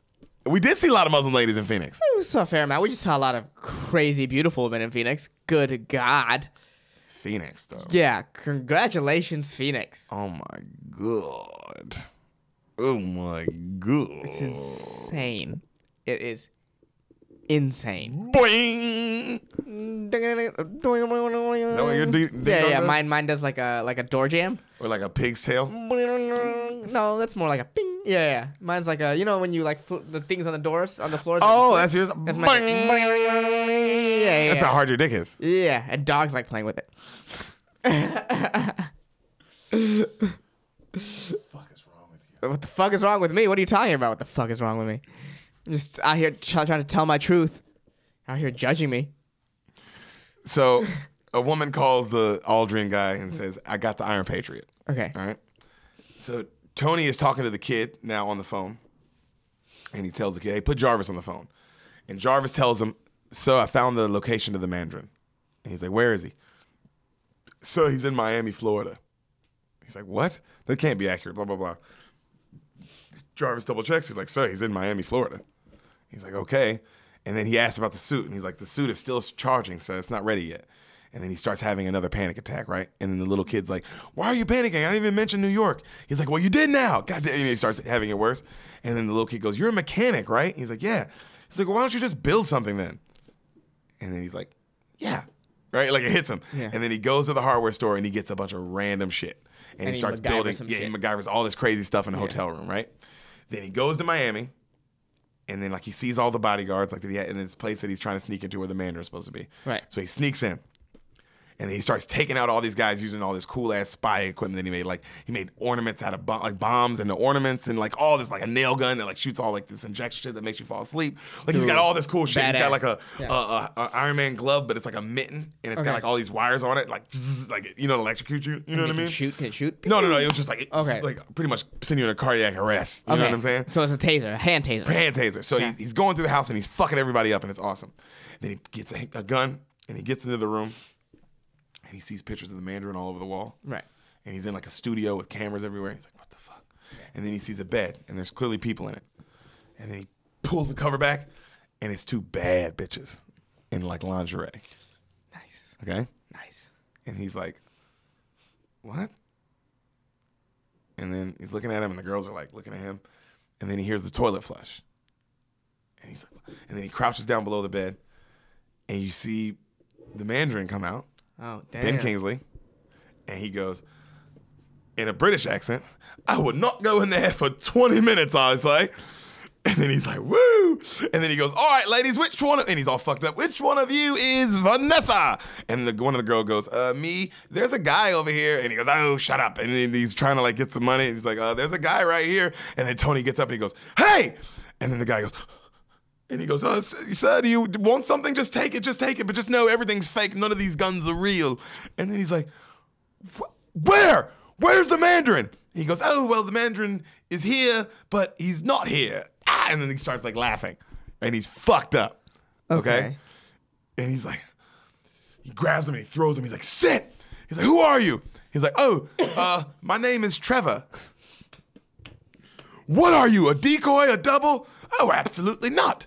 I am an actor. He goes, what? He's like, it's just a role, the Mandarin. It's not real. He's like, Trevor, how did you get here? He goes, well, I had a problem with substance abuse, and then I did a bunch of things, and then they approached me about this role and this job. And he goes, and then what? And he goes, and then they said, well, that they would help me. And he goes, what, help you get off drugs? And he goes, no, help me get more drugs if I said the things they wanted me to say. And then they're like, wow, what a twist. What a twist. I love this movie. It was good. What a twist. Yes, Sam was like, what the fuck? I was like, yo, this movie's crazy, right? What a twist. And so Ben Kingsley also kills us because he's so like drunk and like goofy and funny. Right. He's a completely different character. It's hard to imagine the same guy playing the character. Yeah. And he's like goofy too, where you're like, oh man, Ben Kingsley's like kind of funny. You know what I mean? Yeah. And so he goes, he goes, they approached me about the role, blah, blah, blah. And then they gave me, a palace, and they gave me all these jewels, and they gave me these things. And he points at the women, and he goes, and they just needed someone to take credit for all the accidental explosions that were going to happen. And he goes, Killian, he created you to cover up his tracks. Like to make it look like... Yeah, make it look like it's someone else. A terrorist attack every time somebody blows up. Smart. Mm-hmm. And then he goes, how did he come up with this? And then the guy goes, his think tank came up with it, actually. And then he goes, but I'd like to say that it's really my performance that brought the Mandarin to life. And then he goes, such an actor. Oh, bro, right? Such a fucking actor. Jesus, relax. And he goes, you're still going down, pal. And then right then the shifty guy comes in and like because he's behind, like he was behind Tony the whole time the Mandarin dude was talking, and he knocks Tony out. And then he looks at the Mandarin guy and he goes, you should have pressed the panic button. And then the Mandarin goes, well, I panicked, but then I handled it. And he cracks open a beer and drinks it. Ben Kingsley, it is like, damn, bro, he kills that, Like the switch, like I said, the switch. I'm like, oh, that's great. Yeah. So Tony wakes up and he's tied to a bedstand thing now. Nice. Right? And the girl from the beginning is there staring at him. Nice. Mm-hmm. I like where this is going. And she's talking shit to Bow, Tony. chicka, bow, wow. Bow, wow, wow, wow. So she's talking shit to him. Yeah. And then she tells him, Tony, I'm so close. If I could just use your help, blah, blah, blah. It's almost stable. And then he goes, no, it's not almost stable. And then she's like, well, then why don't you just help me fix it and I can make it stable? And then he goes, you used to have a moral psychology. What, you wanted to help people. What happened to you? And he's like, look at you now. And he goes, you know what? I'm so glad that I wake up every morning with someone who still has their soul. And then she goes, she looks at him crazy. And then he's like, why don't you just get me out of here? You know you're still a good person. There's something still good in you. Help me. And then she walks off. Right. Right? So Killian comes in, and he looks at Tony, and he's like, hello, Tony. And then Tony goes, still pissed about Switzerland, huh? He goes, no. Switzerland, no. I thank you for back then, what you said to me. Meet me on the roof. For the first 20 minutes, Tony, I waited. I really waited. I thought you were coming. Then the next hour, It was really hard not to take that quick step to the lobby. Oh, I thought that line was really good. Did you get it? That quick step to the lobby? Oh, jump off. Jesus. Yeah, so I was like, ooh. You know what I mean? Yeah, I thought that was a good line. That quick Also, step to the lobby. Don't like your heroes that much. That's weird. People do, man. Yeah, that's People weird. really do. Don't. Also, when you meet them, it's not. You're gonna be disappointed because it's not that they're disappointing. They're not superheroes. They're not super. They're people, bro. Yeah. And you don't know how you gonna meet people. Even this guy is an actual superhero, but still made mistakes. All the time. Yeah. I mean, Ultron. All Tony's fault. It really was. 100%. Really was. That's why Captain America was mad. The great argument is like you get both sides of why they're going back and forth. Right. Because they both are like wrong, and right. God, what a good battle between those Such two. is life. But also, don't like your heroes that much. It's weird. Sounds got a point. All right. So, he goes, well, I was there, and while I was sitting there, I had this thought, and this thought would guide me for years to come. Anonymity, Tony. Anonymity. And he tells him how. Anonymity? Anonymity, yeah. Can you say that word? No. Let's try that again. Anonymity? Anonymity. Anonymity. Anonymity. Oh my god! You know what this is like? This is like when Nemo was trying to say "sea anemone." Yeah, he's trying to say what was he trying to say? Anemone. Anemone. Yeah. Anonymity. Anonymity. You know what? He did his best, guys. Anonymity. Anonymity. Anonymity. Anonymity. What? No, I can't say it. Anonymity. Anonymity. Anonymity. Anonymity. Anonymity. All right. Anonymity. Cloud's actually closer. Anonymity. Oh, now you're just going back. Anonymity. Cloud. Anonymity. There we go. I think you got it. I think. Anonymity, Tony. Yeah. Anonymity. There we go. Anonymity. All right. Sea anemone. Sea anemones, Tony. It's all about sea anemones. He tells him how he created the Mandarin and how Killian brings up and he's like how he created the Mandarin and the reason he did it because of New York. He's like the moment I saw those aliens come, that changed everything. You know what I mean? Changed the perspective of where we're going towards the future, which it would. I guess if you're a bad guy, you're like, oh. No, I guess if you're like anyone, you're probably like, huh, things are going to be different after this. What if I'm going to keep living my life the same? Yeah. Because I don't think I should. Yeah, life is kind of ruled by different principles right now. Yeah. It's like think about 9/11 if aliens did 9/11. How much of a mindfuck that would be. And that was like our one experience with them. Like they haven't come back since. Right.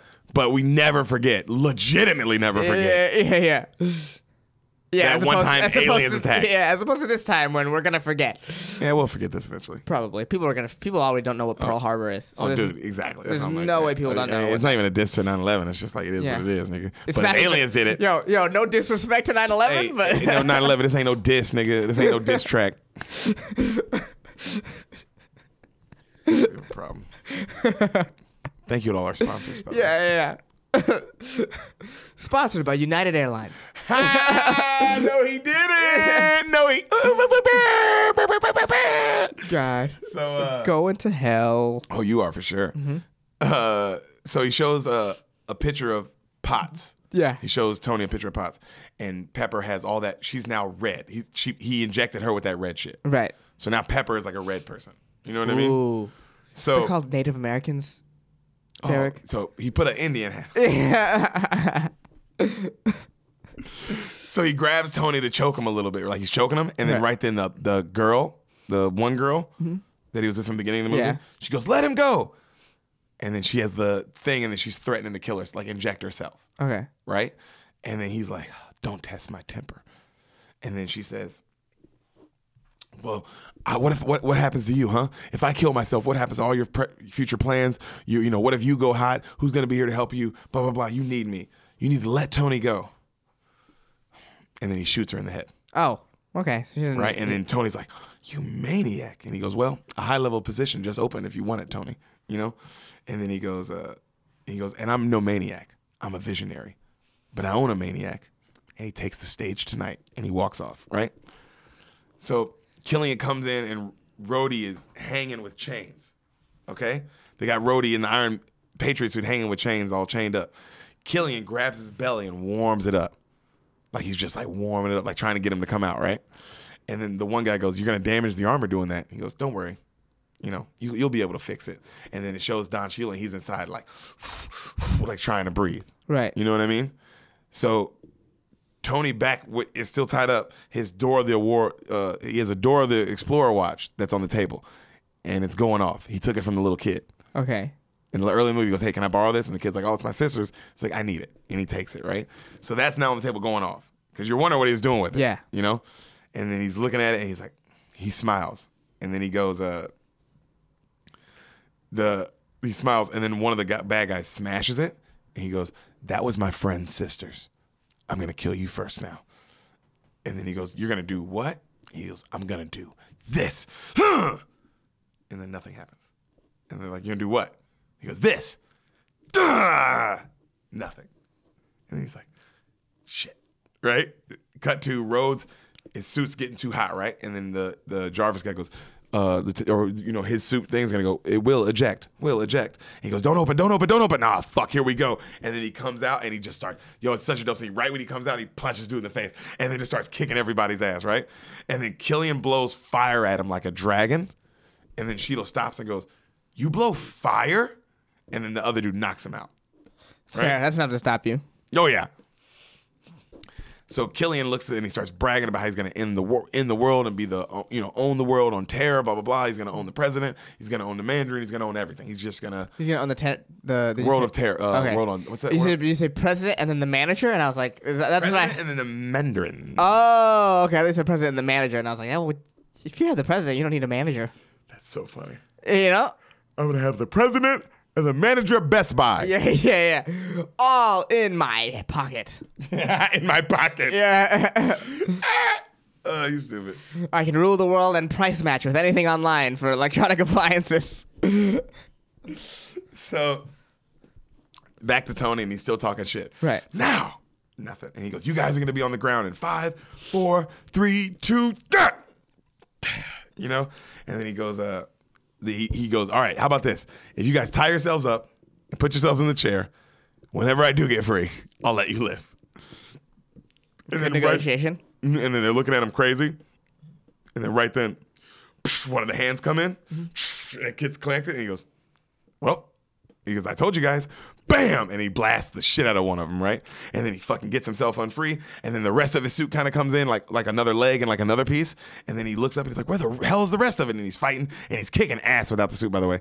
And then the kid looks over back in Tennessee and he notices the suit's trying to get out the shed and it can't do it.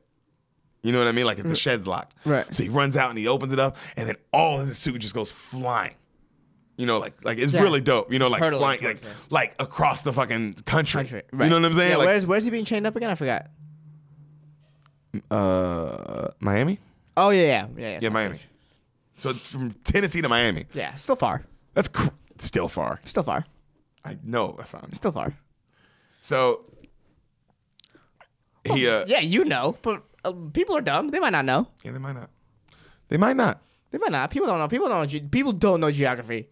So he finally gets the suit and he's kicking ass and he's like, better late than never, right? And then he sees the Iron Patriot fly off. Mm-hmm. And then Rhodey calls him and he's like, "Tony?" And he's like, "Tony, please." And he's like, "Is that you?" And he's like, "No, that's not me in that Iron Patriot suit." He's like, "Oh no." And then he goes, "We got to get to the Mandarin." And then like they go and they find the Mandarin. Like, cause like he goes and he rescues Cheadle. And then when they get to the Mandarin, Cheadle can't believe that the Mandarin who he is. Yeah. Because he has like a beer in his hand the whole time. As they're trying to like get him out, he's like holding this beer, right? And then he goes, "Where's Pepper?" And they start asking the Mandarin, "Where's Pepper? We don't want to hurt you." And he goes, "I don't know anything about Pepper." He goes, "Where's Pepper?" He goes, "I don't know anything about Pepper. I do know about the plan." And then he goes, "Well, tell us about the plan." He goes, "Okay, I can take you there." And they go, "Take us where?" He goes, "I can take you to ole, ole, ole, ole, go!" And then it goes behind, and he's watching this soccer game that's really... Dude, Big Hazley's funny as because she was like, "Oh, damn, I didn't see that coming, bro." Yeah.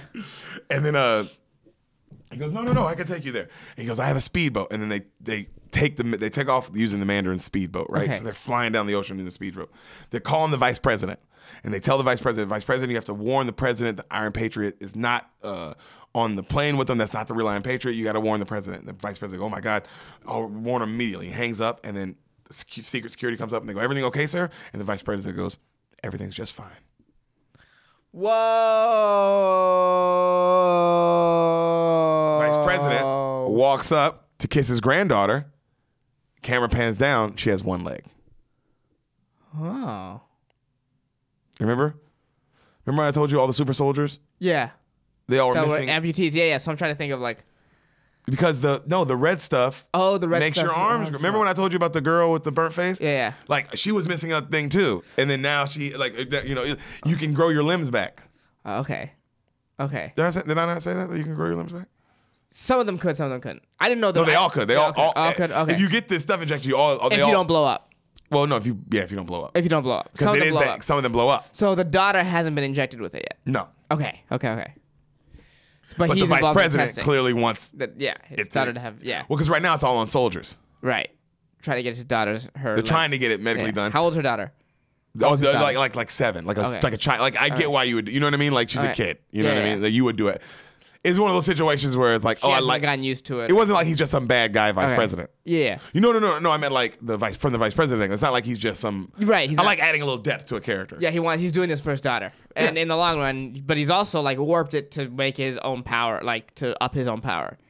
Yeah, because it is for your daughter, but you're also like letting the president get fucked so you can be president. Get fucked. He's about to murder the president. Yeah. Yeah. So is he a bad guy? Probably. he's a bad guy. Yeah. But I get it. Not that part. I get the daughter part. Yeah. Like I get the. You gotta go. If this means my daughter lives. Yeah. I gotta try it out on as many people as possible. And Weird. you're in my way. Weird. Damn, that's dark. That is very dark.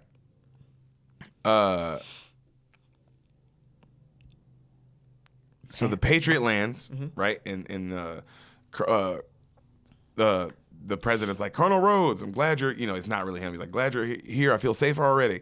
And then they get onto another plane and they take off like to another plane, right? Right. So Tony calls Jarvis and he asks if the suit is ready, and he goes, "Oh, the suit's only at 92%." He's like, you know what I mean? Like it's not fully charged yet, Right. Killian is on the plane and he melts one of the door handles on the plane, right, to lock everybody in this room. Right. Right. So he sets up this. On the plane with the president. Yeah. Well, not Killian.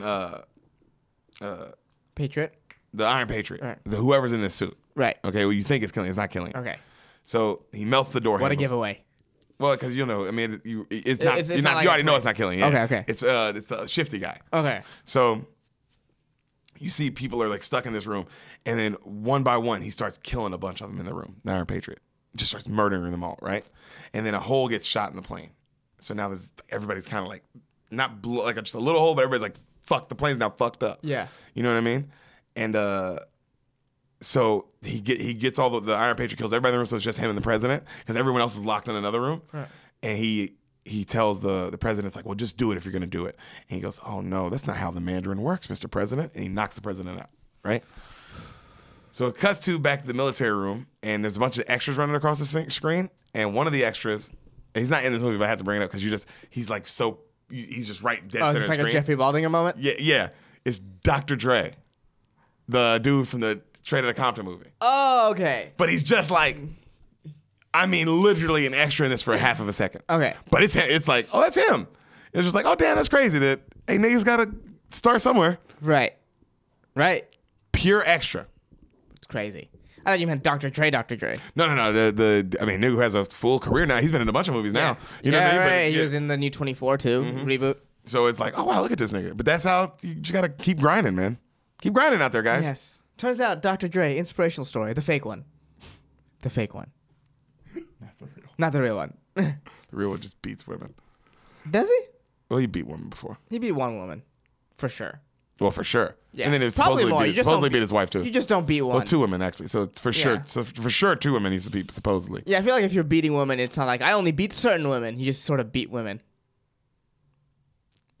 All right. If any of our listeners beat women, please comment below. If our women listeners are getting beat, call for help. Yeah. Please. There's probably help hotlines for that. Stop listening to this episode immediately and definitely call for help. But thank you for your listening. Yeah, we appreciate it. So Tony comes in and wait, hold on. Ooh, what does Tony do? Did you skip a part? Yeah. Oh no. Major plot point? Am I missing a major plot point? You never know. Oh, no. So Tony busts into the plane now. Okay. Right now, Tony's now on the plane. He's full suited up, and he is beating the shit out of the dude who is not in the suit anymore. Right. All right, and But he's busting in the plane. yeah, and he's like also he's wondering where the suit is because he saw the suit fly off. Okay. And now that guy who was the red hot the guy who turns hot who's been fighting all the movie, he's not in the suit anymore. Right. But he's still on the plane. He's not Still on the flying plane. through the door that's busted through. And then right then the guy hits a button and a bomb goes off in another room, and then people just start like it goes off on the door, the emergency exit door in their other room, and then everybody in that room flies out the plane. All right. Okay. So now there's like 13 people just in the sky. Wow. Like immediately Falling. Yeah. All right. And So Tony now has to make a decision. Tony's looking at him, and the guy's like kind of laughs, and then Tony with his chest plate just goes, and then it blows a hole through the guy's heart, and Tony's like, "Yeah, we'll walk away from that one, you son of a bitch," and the guy just drops because like he blew like all this, Yeah. You know what I mean? And so there's all these people flying off the plane, and then Tony comes up, and the music gets really intense, and he goes, "Jarvis, how many in the air? 13, sir. How many can I carry? Only 4, sir." And then he goes down, and he starts. Right, and he grabs one, and he's like, relax, what's your name? And the lady goes, Heather. And he goes, okay. And then she's looking up at the plane above them, and it blows up, and she starts screaming. He goes, listen to me. Was the president on it? Huh? Was the president on it? The plane? Listen to me. He goes, we're going to swing by. I need you to grab that guy. And she goes, what? I need you to grab that guy. I'll electrocute your arm, so once you grab him, you won't be able to open your hand, okay? And she's like, okay. And then he swings by, and then takes him a second, and then she grabs him, right? He goes, all right, 11 more to go. And then Jarvis goes, 1,800 feet, sir. And he goes, everybody grab like a monkey. Poof, poof. Everybody's grabbing one-on-one. He's like flying, guiding everybody like so they can grab another person. You know, right. Crazy dope scene. This is probably the dopest scene in the movie. Yeah. He's like doing it one by one. 1,200 feet, sir. 10,000 feet, sir. 60,000 feet, sir. And then he grabs them all, and then he goes, it's one left. He goes, 1,000 feet, sir. 200 feet, sir. He goes, one last chunky monkey. And he grabs them, and he, like the last second, they all like lift up, and then he slowly drips them all in the water. You know what I mean? And then they're all like, yeah, they're all cheering. And then he looks back, and he's like, good job, guys. And then when he goes to fly off, he gets hit by a bus. Boom, and his suit explodes. And then it cuts back to him, and he's really still on the speedboat, and he was doing it all from the goggles.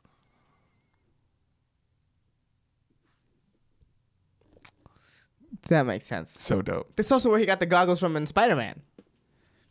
It all comes together. Oh, Marvel, man. It all That's why I like these movies. comes together. When you watch an old Marvel movie, I like about it is that it's not like, oh, this movie's not as good as the other ones. It's like, true, maybe this isn't as good as Guardians or whatever, right? I mean, Iron Man 1's the first one, and that's damn near the best movie. Exactly. You could argue that it's the best movie. I mean, I love to argue how that's Yeah. one of the best, if not, I mean, one of the best it's superhero not. movies. That's right. Just started for no reason. Yeah, sorry. I mean, that's up there. That's also just a great movie. Iron Right. Man. The first time, it's perfect. But Right. I like watching these old ones. These other ones that maybe aren't the best ones of all time. The Iron Mans, the Guardians of the Galaxies, Civil Wars, because they're still so good to the storyline. Right. They leave important. They're important details in them. All through them. Right. And they're like you said, there's no holes. Right. When you go through Iron Man 3, you're not gonna find a hole in Civil War. You know what I mean? You're just gonna be like, oh damn, that's how they why. connect. Yeah. Yeah. That's why this happens. And it's like, oh god, go see Endgame, guys. Go see it. It's so good. Like And if you've never seen any other Marvel movie before, start with Endgame. Yo, enjoy your life. If you've never seen another Marvel movie, Start with Endgame. Endgame, go Infinity War, go go all the way backwards, and enjoy your fucking life. Tarantino, the whole thing. How much fun would that be if you hadn't seen any of them and you could do it that way? That'd be fun. You'd have to be a special type of person, though. You'd have to be an adventurous type of person. That's an adventurous person thing to do. Because you're ruining every thing for yourself. Yeah. Even though you're finding out everything in this weird way. Yeah, Endgame. All the way to Iron Man. Endgame to Iron Man 1. Endgame would be very confusing if you've never seen if you've never seen any of them. Just the idea of the snap. It's all about, Endgame. Because Infinity War, we were talking about this, you can go into, if Infinity War is the first Marvel movie you ever saw, you can kind of go through you can go through, because they set it up, there's a lot of fights, there's enough storyline structure, blah, blah, blah. Whereas Endgame is 100% based on Infinity War, and then it's like 95% based on Infinity War, and then 5% based on every other Marvel movie that's ever come out. So you have to have seen everything, or you're just gonna be like, what is happening? And one scene that's based on women, and a black Captain America. There's a little pandering stuff going on there. They pander, but it's a good movie. Great movie, perfect ending. Right. Perfect ending. Perfect Marvel movie. Yeah, perfect. Where were we on this one though? On this Marvel movie? Oh man. He was controlling everything from the speedboat. That's right. And so he goes. He's talking to Jarvis. He goes, "Hey Jarvis, is it? I think it's that time." He goes, "Yeah." He goes, "House party protocol, sir." And he goes, "Correct." And he goes, "Correct." And then you see a bunch. It cuts back to the house where all these people, like construction people, are working on his house. Right. And then the door opens up, and then through the floor you see a bunch of like little lights up, like machine, like the chest lights. Right. All like bond. So many. You're like, whoa, right? And then the scene cuts. So Potts wakes with Killian in her face, right? And then she's like, "You know, Tony's not going to help you." And then he goes, "Well, having you here is not just for Tony. It's a little embarrassing, but you're my personal trophy." Right? So right then the Iron Patriot lands, poof, and then it spits out the president. You're asking where the president was. Remember when I was like, oh, the dude wasn't in the suit anymore? Yeah. Put him in the suit, flew him to this guy. So now they're on this gigantic cargo ship. All right? Okay. Gigantic cargo ship. And then he goes, the president's like, "What do you want from me?" He goes, "Oh, nothing, sir. Just need a reason to kill you on live TV. String him up." And he's like, he's like, hey. So right then it cuts to Rhodes and Tony, and they're sneaking onto the ship, right? And they can see the president being strung up in chains above an oil tanker. And they're like, oh my God, they're going to burn him alive on live television. Jesus Christ. Killian is telling the camera people how he wants to shoot it, how all the angles, blah, blah, blah. Rhodes walks with Tony, and then people, like, they're trying to sneak, and then people see them, and they start shooting at him. And then they see, like, all the super soldiers, like, jumping down, like, the red super guy, like, flying down at him. Right. You know what I mean? And then he goes, Rhodes has his gun out. He goes, "God, I would kill for some armor. We need some backup, but we need a bunch." And he's looking at all of them. And then he goes, Stark goes, "Well," and then they look in the distance. And then you see Rhodes go, "Is that?" And Stark goes, "Yeah." He goes, "Are those?" And he goes, "Yeah." Then you see literally the dopest shot, 100 Iron Man suits all fly up and surround the cargo ship. You know what I mean? With the dope superhero music playing, that you know what I mean? Right. All the suits look different. All the suits are like their own individual cool suits. So it's like, oh, it's so cool when you see all these different cool Iron Man suits that he would have invented. How many ideas he had with them. Yeah. That's another thing. You're like, oh my God, that's so dope, right? Yeah. So he looks at it, and he like Rhodes is looking up, he's smiling, he goes, "Merry Christmas, buddy." And then he goes, "Jarvis, target all heat signals and disable them with prejudice." "Will do, sir." And then he goes, "It's Christmas. Take him to church, boys." And then you see all the suits just start fucking them up. Gigantic fight scene starts. You know what I mean? With them and like all these power soldiers. You know what I'm saying? So they're like, and they're killing each other. Like even the power soldiers are killing like a couple of the suits. Okay. You know what I'm saying? Like it's a gigantic battle. It's dope. Great fight scene. You know. It's like, oh, this is where that $200 million budget went for this scene for sure. It's crazy. You know how much money this movie made? How much? How much do you think it made? $200 million budget. Iron Man 3. What do you think this made? $800 million. Bro, this movie made $1.2 billion. Jesus. Iron Man 3. Yeah, you know what's crazier? So much Avengers made its opening weekend.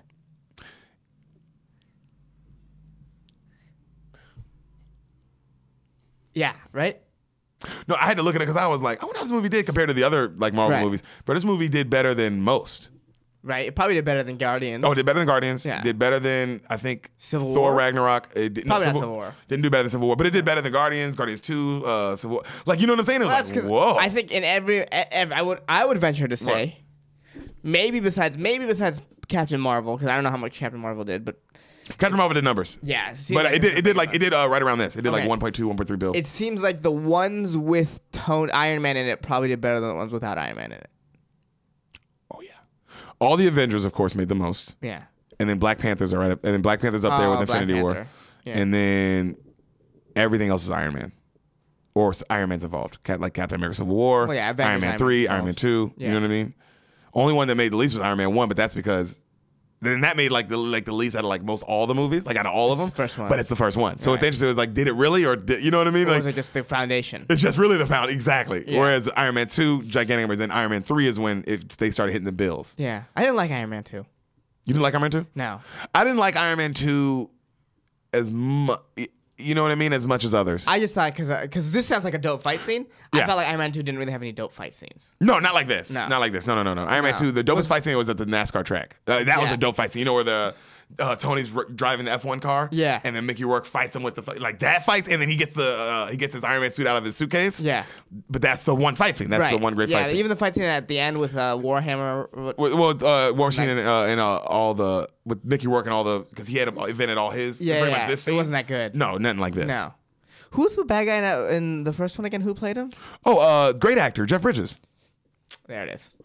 Yeah, that's great. A great fight scene in that one. Last fight scene in that was amazing. Yeah, that's what I thought. That's why I was sort of like whatever about seeing Iron Man 3.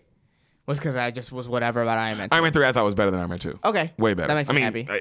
From what do you think so far? What do you think? Well, the fact compared to that Iron Man 2. Compared to Iron Man 2. Oh, definitely. I mean, my only big problem with Iron Man 2 is that there's no fight scene. It's not like I really thought that. I didn't leave that thinking like that was an awful story. Yeah. But this fight scene seems insane. Oh yeah, and then even him catching everybody out the helicopter, it's an action. You know what I mean? Like Iron Man 2 didn't have enough of that. No. Give me some action sequences. Right. Or remember when he saves Pepper in the beginning of this in slow mo and like you said, there wasn't any of that to get you through the story. Right. You need that. You know what I mean? Well, in a superhero movie, for sure. Exactly. Yeah. Yeah. And I'm not saying Iron Man 3 is the best one we're saying, but this is definitely better than Iron Man 2. I think. Okay. You know what I mean? I'm excited. But not Iron Man 1 though. Come on. Well, what are we talking about? Yeah. You know what we. But I had to look crazy that it made that much money. That's $1.2 billion. That's Bill, nuts. bro. That's nuts. Crazy. Also crazy that in Endgame hit that in a day. Yeah, I hit that in a weekend. It's nuts. That's ridiculous. First of all, that's going to be the highest selling movie of all time. There's All no way time. It's not going to be. Until Avatar 2. I'm calling that. And I'm still Avatar because what Avatar 1 did. People forget what Avatar 1 did. Yeah. And it's like everyone's gonna go see Avatar 2. Yeah. Well, that's what's crazy. It made $1.2 billion. I know so many people that never saw Iron Man 3. I feel. Iron Man 3. Yeah. I feel like I know people that have never seen that. You know what's weird? I feel like Marvel movies. I feel like it's everyone because even me, I for some reason haven't seen Thor 2.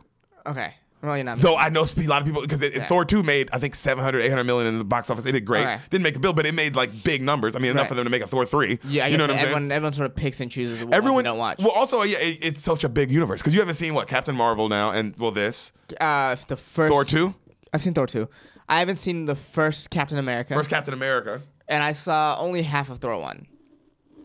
And half of Thor 1. Mm-hmm. But you've seen Thor 2, you've seen Thor 3. Yes. Strange, Guardians. Yes, I've seen pretty much all except for the ones I just mentioned. Ant-Man's? Both of them. Yep, you've I seen saw both of them with you. Oh, I didn't forget. Yeah. Yeah. You just haven't seen Marvel? The first no. Cap. And I have no interest in seeing. The ones I haven't seen. Even in Endgame, Captain Marvel's boring as shit in Endgame. Yeah. Her character, it's not like, when you see Civil War, they set up Black Panther, like, oh my God, I can't wait to see Black Panther. To me, Captain Not that in Endgame. Well, no, also, I think, to me, Captain Marvel has, falls into that Superman syndrome of if you can do everything, you're kind of boring. You're so boring. Me and my dad talked about that. You're boring. Why is Spider-Man so cool? His powers are specifically unique. Yes. Yeah, he's limited. Batman. He's not limited. The open field. Yes, right. Limited, unique. I mean, every great super. I mean, The Flash. And anyway, just limit them a little bit. You got to give them one thing, and then that's their thing. Yeah, you're like this weird galaxy warrior. And it's like, well, if you have no weakness, why do I care? You know what's interesting? Because Thor, this is what makes Thor so good. Mm-hmm. Thor is the same problem. Mm-hmm. Thor is pretty much Superman. What makes Thor such an interesting character, Thor is funny. Yeah. Thor has personality. We don't love Thor. Thor's fight scenes are amazing and his powers, we all believe, blah, blah, blah. But what makes Thor so great is A, is a hammer, he's a weapon. Yeah. B, there's personality with Thor. There's all this backstory. The character has so much depth. But also, the thing about Thor is in his own world, he's not necessarily the strongest. No, he's not. You're compared right. to humans. Whereas, I don't know much about Captain Marvel, but from what they see in the movie, it's she's kind you saw it for what you did in Endgame. Yeah, she's kind of the only one like that. And there's no, because maybe the whole story, there's a whole homeworld that she's from where she's not the strongest, but. You're right, because the whole point, what makes the Avengers so fun is that they fight each other sometimes. Yeah. And they go, sometimes Hulk beats Iron Man, sometimes Iron Man beats Thor, sometimes Thor, you know what I mean? They go back and forth, but if Marvel can just beat them all, what's the point? What's the fucking point? What's the point? It felt like she was a little bit shoehorned in. She is. Yeah. She wasn't in Infinity War. The ending, that was perfect. Yeah, and I feel like they wasted that because I was so excited for Captain Marvel. They wasted it. But, yay. Yeah. So yeah, it seems like they, instead of going here's a good superhero, they were this is for women. And it's like, no, just make a cool superhero a woman. Yeah, bro. You know how Kill Bill? She's just a woman. Yeah, she's just the world assassin. She never goes, this is for all the ladies out there. Ladies, you can be samurai warriors too. No, she just is a samurai warrior. That's the thing. That's it. You're right. That's the thing. It's like, you can make... First of all, people are like, women need to be represented in media. Like, women haven't been leading roles in film forever. How annoying is that? Right. Dear God. Yeah. It's not like it's brown men or something. Like, you know how many leading brown men roles are there? I can probably count them on my hand. Yeah. How many women leading roles are there? And I'm talking about from 1990 back. Yeah. How many leading women roles are there? Yeah, it's like, even, get out of here. How much this whole, because I remember, like, how would Julia Roberts feel? Julia Roberts was like the queen of movies for the Erin while. Brockovich, pretty woman. And everyone's like, women don't get represented. But regardless. Meryl Streep. Regardless. Make movies with all women, right? Sure, definitely do that. But just make movies with women. Don't be like, this is for... Like Ocean's 8. This is for all the girls. No criminal would say that. Takes me out of it. You know why Ocean's 11 was good? They never once was like, this is for the boys. Yeah. They don't... It's just men. Everybody's like, oh, but it's men. It's like, no, but it's just men. It's just men being... It's just 11 guys robbing... It's not like it's fucking like, oh, this is about men, for men, dudes doing dude stuff. Yeah. No. Yeah. It's 11 human beings robbing a bank. They're men. Yeah. Right. So if there's anyone listening that's an inspiring filmmaker and is like, I want to have women main characters, do that, but then just have them be the characters. Because that's what people hear. They'll be like, oh, you guys don't want strong women leads. It's like, no, I love strong woman leads. Kill Bill is one of my favorite movies. What are you talking about? Love it. Yeah. It's just... Pretty Woman's great. That's a great movie with a strong woman lead as a fucking hooker. Yeah, that is true. So just do it. Actually, just do it. Just do it. Because you know what? To say that it's for women is such lazy writing. It's such lazy, like, oh, we don't want to make this character badass, so we'll just say that she's badass. Yeah. Just be a badass. It is lazy ass writing. It's lazy writing. What are we talking about again? I don't even remember what movie this is. Yeah. We're talking The Departed or something. Yeah, it all started with me saying I did like Iron Man 2, and we got like way sidetracked. We got crazy. Like, we could have ended the movie by now, dog. We're at the last big fight scene, clearly. You know what I mean? Clearly, we're at the last big fight scene. We got hardcore distracted. I don't know where we left off. Yeah, I think they killed the couple of the Iron Man suits. Thank you. They show a big one of the cargo ships starts to fall apart. Okay. And a big gigantic, those big gigantic Iron Man suit that he used to fight the Hulk, like one of those giants. Suits, yeah. He used one of those to hold up. One of those is now holding up the ship. Okay. So Tony is like coaching them and like telling them what to do. Right. You know what I mean? He's yelling at them, telling them what to do. And then he and Tony's there too, right? Yeah. Okay. And then he gets in one of the suits. Okay. Like one lands and he gets in it, right? And then Rhodey goes, awesome, give me a suit. And he goes, sorry, they're all coded to me.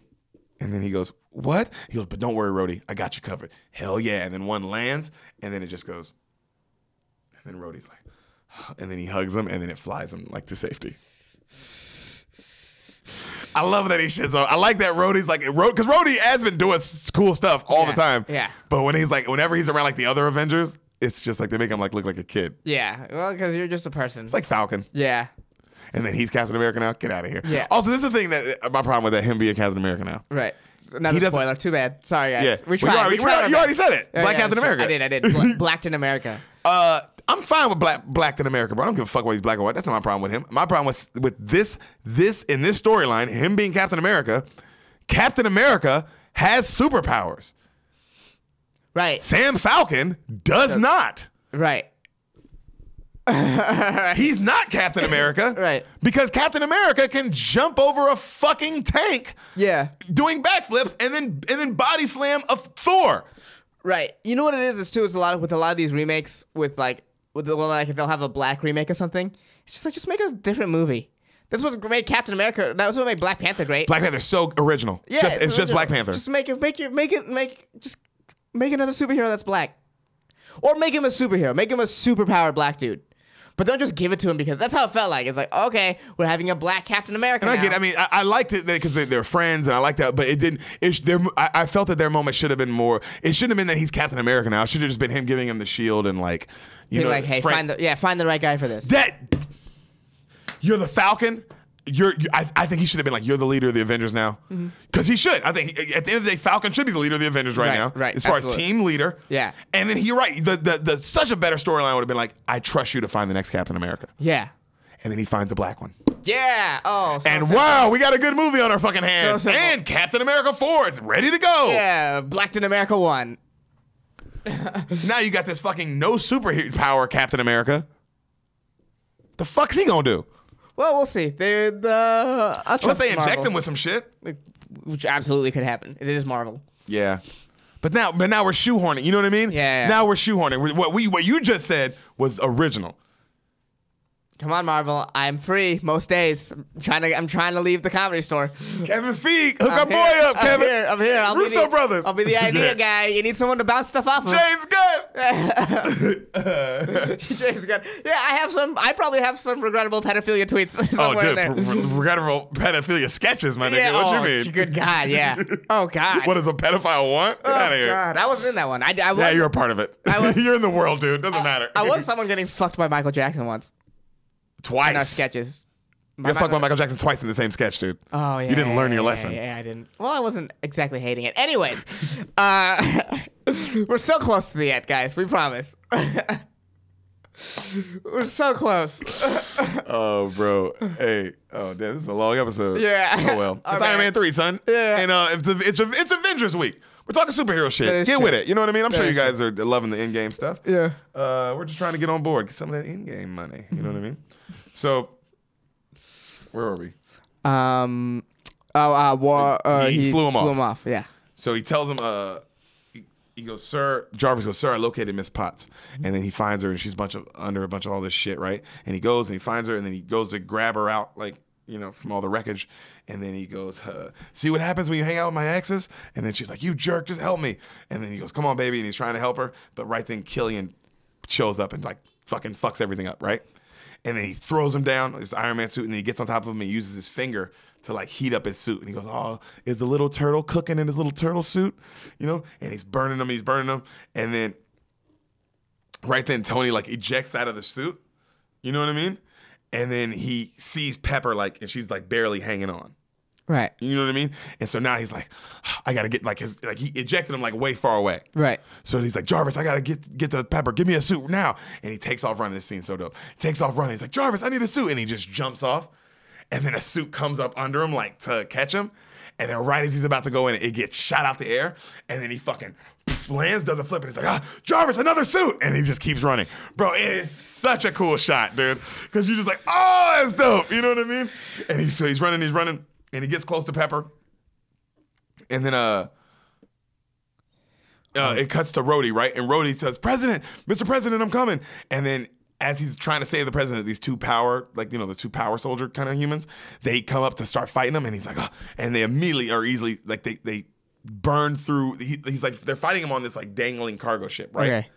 And then he realizes, like, one of the cords gets snapped, so he almost falls. And then they're about to kill him. And then he has a gun and he goes, and then he shoots another one, like the other strap.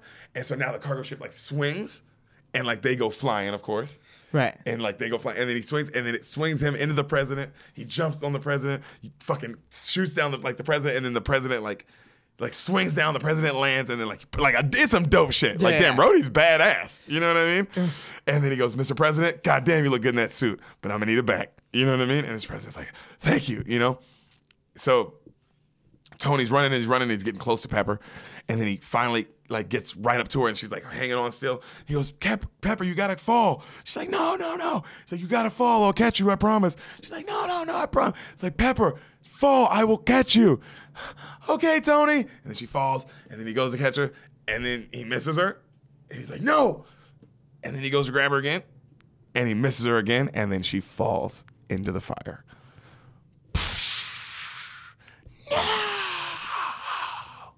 So intense.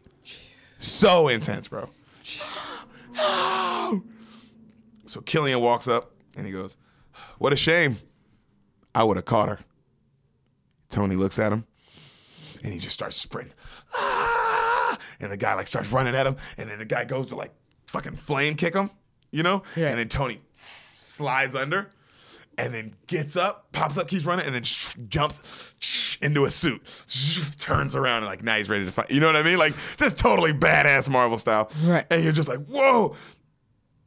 And then So then he runs at him, and then they start fucking fighting. And he's fucking Killian up, and then Killian starts fucking him up bad, and then he ejects out of his suit, and then he jumps off of the bridge, and then poof, lands into another suit. And then starts kicking his ass again. And then poof, the guy jumps, and then he ejects into another suit. And then it's so dope because you're seeing him fighting all these different versions of Iron Man suits. Yeah. And it's just like, oh, this is so cool. And he's just jumping from suit to suit. Right. So it's just so dope. And then they're back like at the top of the cargo ship, and then he grabs him. He goes, well, look at we are, Tony, on the roof again. And then oh man, back to where it started. Full circle, babies. This circle was full. And then he kills the one last suit that he's in, and he goes, Jarvis, send me Mach 42, Mach 42 inbound. And then he looks up and he sees it's the shitty suit that he's been messing with the whole show, right from the beginning. You know what I mean? The one with the injector stuff. And it comes in and it's flying in like to save the day and all the heroic music's playing. Right. And he looks at it and he's like all fucked up, Tony. He's like, the prodigal son returns. And then right when it gets to him, it breaks down. And like shatters into a million pieces. Right. And he's like, so far. So close yet so far. So Killian jumps down and he starts talking shit about how he doesn't deserve her, blah, blah, blah. He goes, yeah, I might not, but you don't either. And then he uses the shit and then he goes like that. And then all of the suit goes on Killian. And he goes, and then he goes, Jarvis, blow up Mach 42. And then he jumps off. Right? And then the Killian's like, what? No! And then the metal mask goes,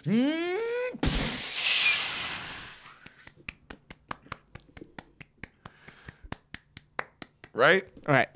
I'll give that a clap. That deserved a clap. So when he jumps off the building, he lands in another barely alive suit. Right. And then he like does a crazy dope like superhero landing.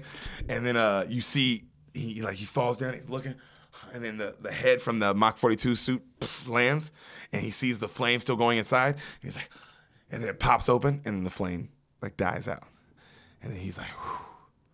And then he looks up, and then he sees something coming out of the fire. And then he hears, no more false faces. You wanted the Mandarin. You're looking at him. And it's Killian, and he's all like flamed up. And he's like, oh shit. And he's like, it's always been me, Tony. I am the Mandarin. And then right then you hear, boom, and he just gets hit. And it's fucking Pepper Potts, and she hit that nigga with a pipe, and she's all flamed up. Okay. She's still alive. Oh shit. Okay. Remember, she was she a red was, person. So she's all flamed up, and she's like, and then Tony's looking at her crazy, like, what the fuck? And she's looking at him, and she's all flamed up, and she's like, and he's like, I got nothing. And then, bro, Jarvis comes in, and he starts attacking Pepper in an Iron Man suit. He's like, Jarvis, no, power down, power down. And then she fucking does a crazy flip, and then just rips the Iron Man suit in half. And then he looks at her like, what the fuck? And then Jarvis goes to attack her, and then she like fucking grabs him, fucks him up, and then uses like one of the bombs in the Iron Man suit to like put in him, and then like fucking blows him up. Jarvis. No. Oh. Potts does this to Killian. To Killian, okay. Because she's all flamed up. But they're both fighting all flamed up now. Okay, you said Jarvis, so I was very confused. Jarvis was trying to kill her. Okay. Because remember when he told her to kill all heat-seeking things? Oh. She is one of these things. Okay. So she's standing there, and then the Killian dude's all, she kills him. And she's standing there, and she's got the Iron Man like thing on her thing, and she's all glowed up, and then she's looking back at her husband, and then she goes, oh my God, that was so violent. And he goes, I thought you were, she goes, dead? And then he goes, yeah, I thought you were dead. She goes, why? Because I fell from like 200 feet into a big flaming fiery thing? He goes, yeah, that's pretty much why. And then he's looking at her and she's all sexy. He goes, why don't you dress like this at home? And then he goes to hug her. She's like, no, don't touch me, don't touch me. She's like, I don't want to burn you. She's like, it's okay, it's okay. And then he hugs her and he calms her down. And he's like, it's gonna be okay. She's like, am I okay? Am I okay? Oh my God, what's wrong with me? Am I gonna die? He goes, no. He goes, I had this when I was almost 20 years ago. I got drunk once in college. It's fine. It'll go away. I promise. She's like, okay. He's like, I'll get you better. And he grabs her. He goes, that's what I do. Hey, that's what I do. I fix stuff. I got you. And she's like, okay. And then she goes, what about all the suits? He goes, well, it is Christmas. Jarvis, clean slate protocol. You got it, sir. All the suits start blowing up. All the extra suits. Right. Stuff he probably could have used in Infinity War. And then she goes, well, Infinity War, we got Age of Ultron hasn't happened, son. Oh yeah, shit. What are you talking about? Yeah, stuff he could have just used until for like a while. Yeah. Yeah. And then he goes, is this okay? Will this do? And he goes, do you like this? And then she goes, and they're all blowing up. She's like, it'll do. And then she's hugging him. And then he goes, and so, as my Christmas morning began, this is the voiceover again, right? As he's hugging her. My journey reaches its end. You start something pure and exciting, and then come the mistakes, and you never know. And then they show like the vice president getting arrested, and they show the Mandarin getting arrested, who's like loving all the attention because he's getting all these cameras. He's like he's loving it. Vin Diesel's great. Right. And then he goes, as I promised, I got Pepper sorted out, and then it shows like him working on Pepper, and she gets all the shit out of her. And then he goes, and then thought, why stop there? And then it shows him laying on a bed, and they're taking all the shrapnel finally out of him. Remember from the first movie? Yeah. He never got it, until this movie, he gets it taken out, and this is when he gets the thing taken out of his chest. Okay. I don't know if you know this is not in his chest the rest of the movies. No, it's not. He can take it in and out. Mm-hmm. Mm-hmm. So this is when that happens. Okay. And so shows him on the bed. He's like, best sleep I had in years. And then it shows Happy waking up in the hospital out of the coma. And so Happy's like Forgot alive. He's in a coma. Yeah. And then the little kid from Tennessee, he comes home like from school one day, and in his garage is a gigantic state-of-the-art Iron Man lab with everything that all Jarvis kind of shit. And he's got a cool dope car, and then a little note that says mashed potato gun Mach 2. And it's like a dope mashed potato gun. But like really it's like, right. And then all this super technology where you're like, whoa. Damn. What the fuck? And the kid's all like, right? And then Tony, he's standing there and he's looking in the ocean and he's holding his heart chest thing and he throws it in the ocean, right? And he goes, well, I guess if I were to wrap this up, tie it up with a bow, my armor was never a distraction or a hobby. It was a cocoon. But now I'm a changed man. And then he goes, I'm a changed man, He grabs like all his rope like stuff, and he goes, you can take my house, my tricks, my toys, my robots, but one thing you can't take away. I am Iron Man. Iron Man. Yay! All right. Dude, I love that. How great is it that they end with his last line? I am Iron Man. It's his last line in Endgame. That's why it's so beautiful. Oh. Wow. Right, it's the last thing right before he says, before he snaps his fingers. I am Iron Man. Great. I mean, you know what I mean? Like, I love how they call back this line. At the end. Bro, that's nuts. It's, I am Iron Man, bro. Did you? So? Just come on, baby. Post-credit scenes. So credits roll. All right. Who's the key grip? I think his name was Lance Reddick. Lance Reddick was the key grip, huh? Yeah. Huh? Yeah. The guy in The Wire and the guy in everything else. John Wick 3. John Wicks. Yeah, that's the key grip. Yeah. The actor whose house we've been to. Yeah. All right. Yeah. All right. Sounds like you're lying, but I think you're telling the truth. Credits roll, and then you hear the voiceover come back in. And thank you for listening. Something about getting all this off my chest. It's just, people, it's what gets people sick holding this kind of stuff in. And it's just so dope to know you're such a good listener. And then the camera pans up, and he's talking to Bruce Banner the whole time. Oh, that's funny. All right? And Bruce Banner is knocked out. All right? And he goes, you with me? And then he wakes up, he goes, what? He goes, what happened? He goes, oh, I drifted. He goes, where did I lose you? He goes, you were saying something about an elevator in Switzerland. He goes, the beginning? So the whole thing? And he goes, well, you know what? When I think about it, he goes, the original room really started when I was 14. Nah, that's what I'm going to tell you. I'm going to tell you about when I was 14. He goes, oh, Tony. He goes, I had a nanny when I was 14. Isn't that weird? How weird is that? Still have a nanny? And he, Bruce is like, Marvel.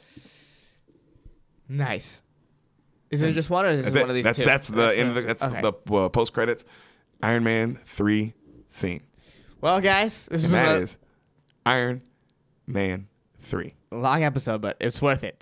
Thank you for sticking through. Hey, and I hope all the Marvel fans have a good time with this. Yeah, all the Marvel fans. This one was for you guys because we are Marvel fans, so this one was for you guys. Hope you like it. Later.